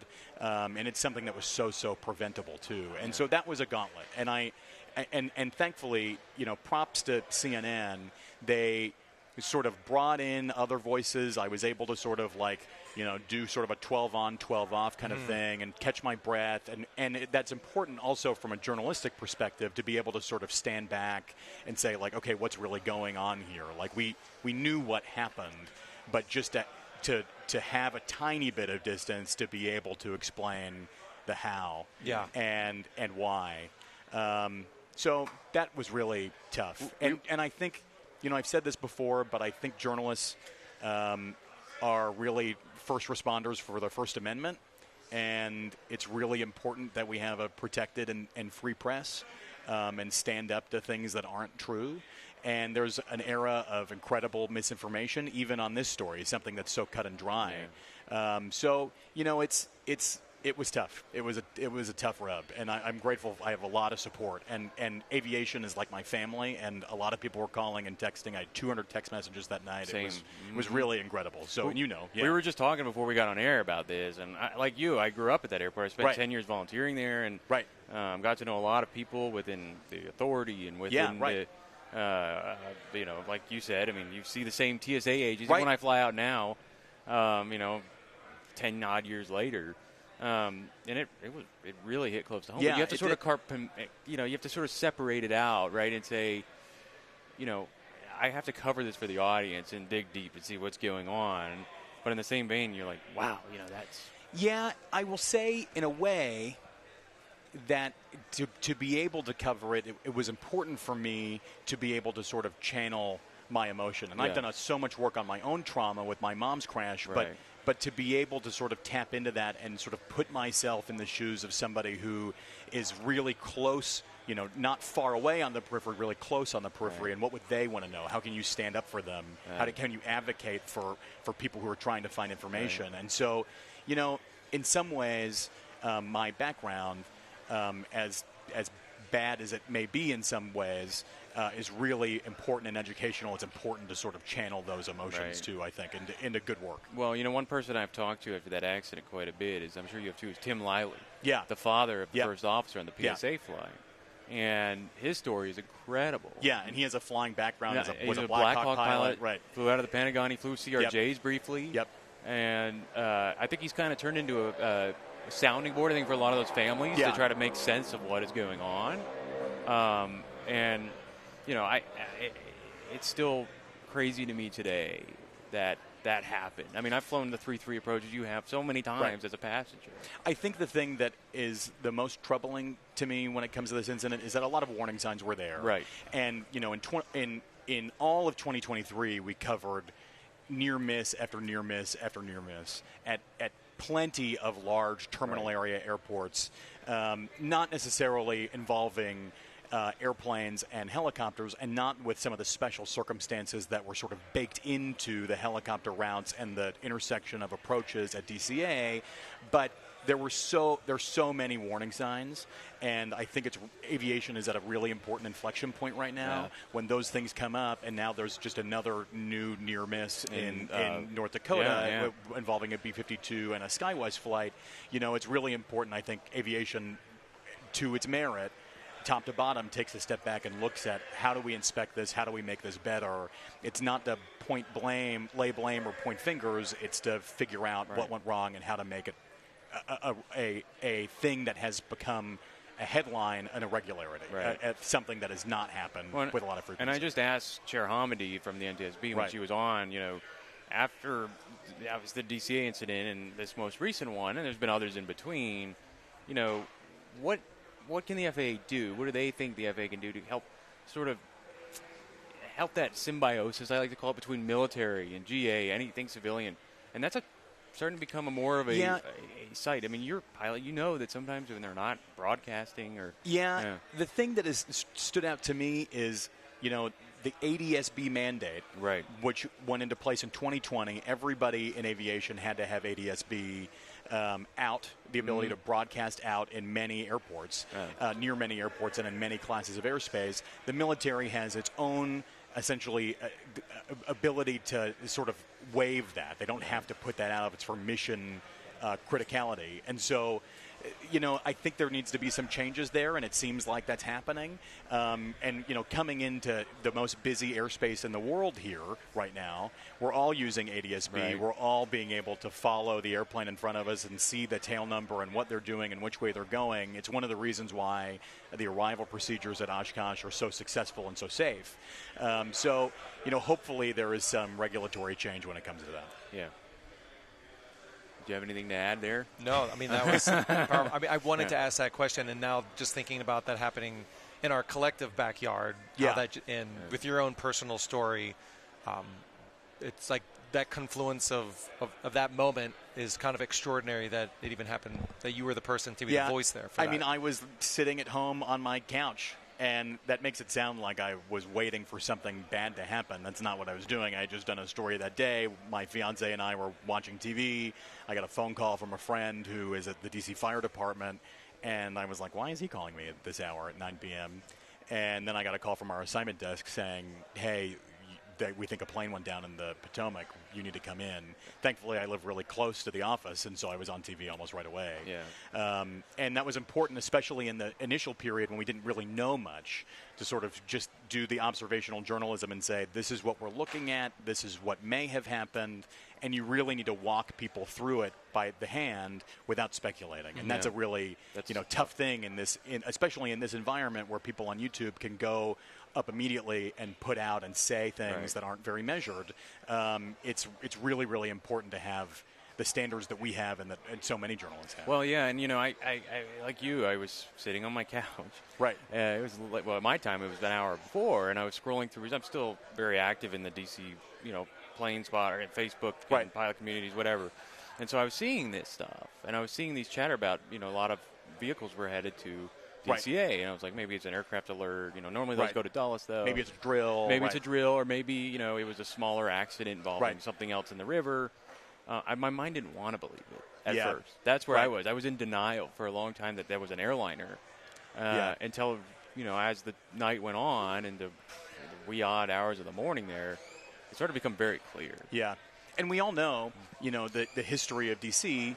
In that the Air Florida crash of 1982, and that plane ended up hitting the 14th Street Bridge. That was a horrible tragedy also, and that is something that is so baked into the local history and in aviation history too. And so, there were a lot of echoes there in some ways, and I think, it's hard to ignore. Yeah, you're right. So you're a flight instructor, and I was talking to Chair Hamady earlier about this, but you have a younger generation coming into the aviation now. And with that, how do you, what do you think from a flight instructor side? Like, what's the way to build your curriculum now around that greener sort of individual. That's interesting. I think that aviation it really needs to rise to the occasion now because there's so many shortages, not only of pilots, also of air traffic controllers, also of maintenance technicians. Yes. We need people. And so that's why something like Oshkosh is so important, and air shows are so important, because in a very fenced-off reality of aviation now, in a post 9/11 world, where someone from my dad's or mom's generation could almost go up and touch an airplane very easily and access it with not a lot of barriers. Now it's become much harder, and so air shows are the best way, I think, for the public to experience aviation, to smell it, to feel it, to taste it. It is really incredible. That's why Oshkosh is also so important. To have AirVenture, to have 750,000 people here over a week is just something that's so, from every part of the world is so key. So I would say that, the biggest thing, I wouldn't discourage any young person from aviation. I think now is a great time to take a flying lesson. If you're a parent or an aunt or uncle or a grandparent, or you're a mentor, get somebody a discovery flight. And I think that, there is going to be a lot of change. The technological change is really, really good. In some ways, it makes flying easier. And in a way more accessible. We're in the Redbird booth right now. These simulators, the fidelity is so incredible. These are FAA certificated. These simulators can be used as a facsimile for instrument flying. You can keep your currency up on it. I have a friend who teaches a high school class in Northern California, where they recently got a bunch of these simulators, and so it's a way to sort of meet people where they're at. It's essentially bringing aviation to the classrooms. It's a pretty incredible thing. Yeah. But I think it's important for every sort of young person to have a bit of aviation literacy, and hopefully young people sort of see that there is a lot of growth opportunity in aviation. Oh, and by the way, it's really cool and fun. Oh, yeah. There's that. There's that part, too. It's amazing. And so, and I think, when it comes to the curriculum of teaching, the technology is good, but you can't ignore the fundamentals. Right. And so many incidents are still caused by loss of control. That's the top killer of pilots in the United States. To fly airplanes and to have really good a tactile feel of what an airplane can do and where the full edges of the envelope are, you do learn that generally in smaller airplanes, and you can replicate it in some ways in simulators.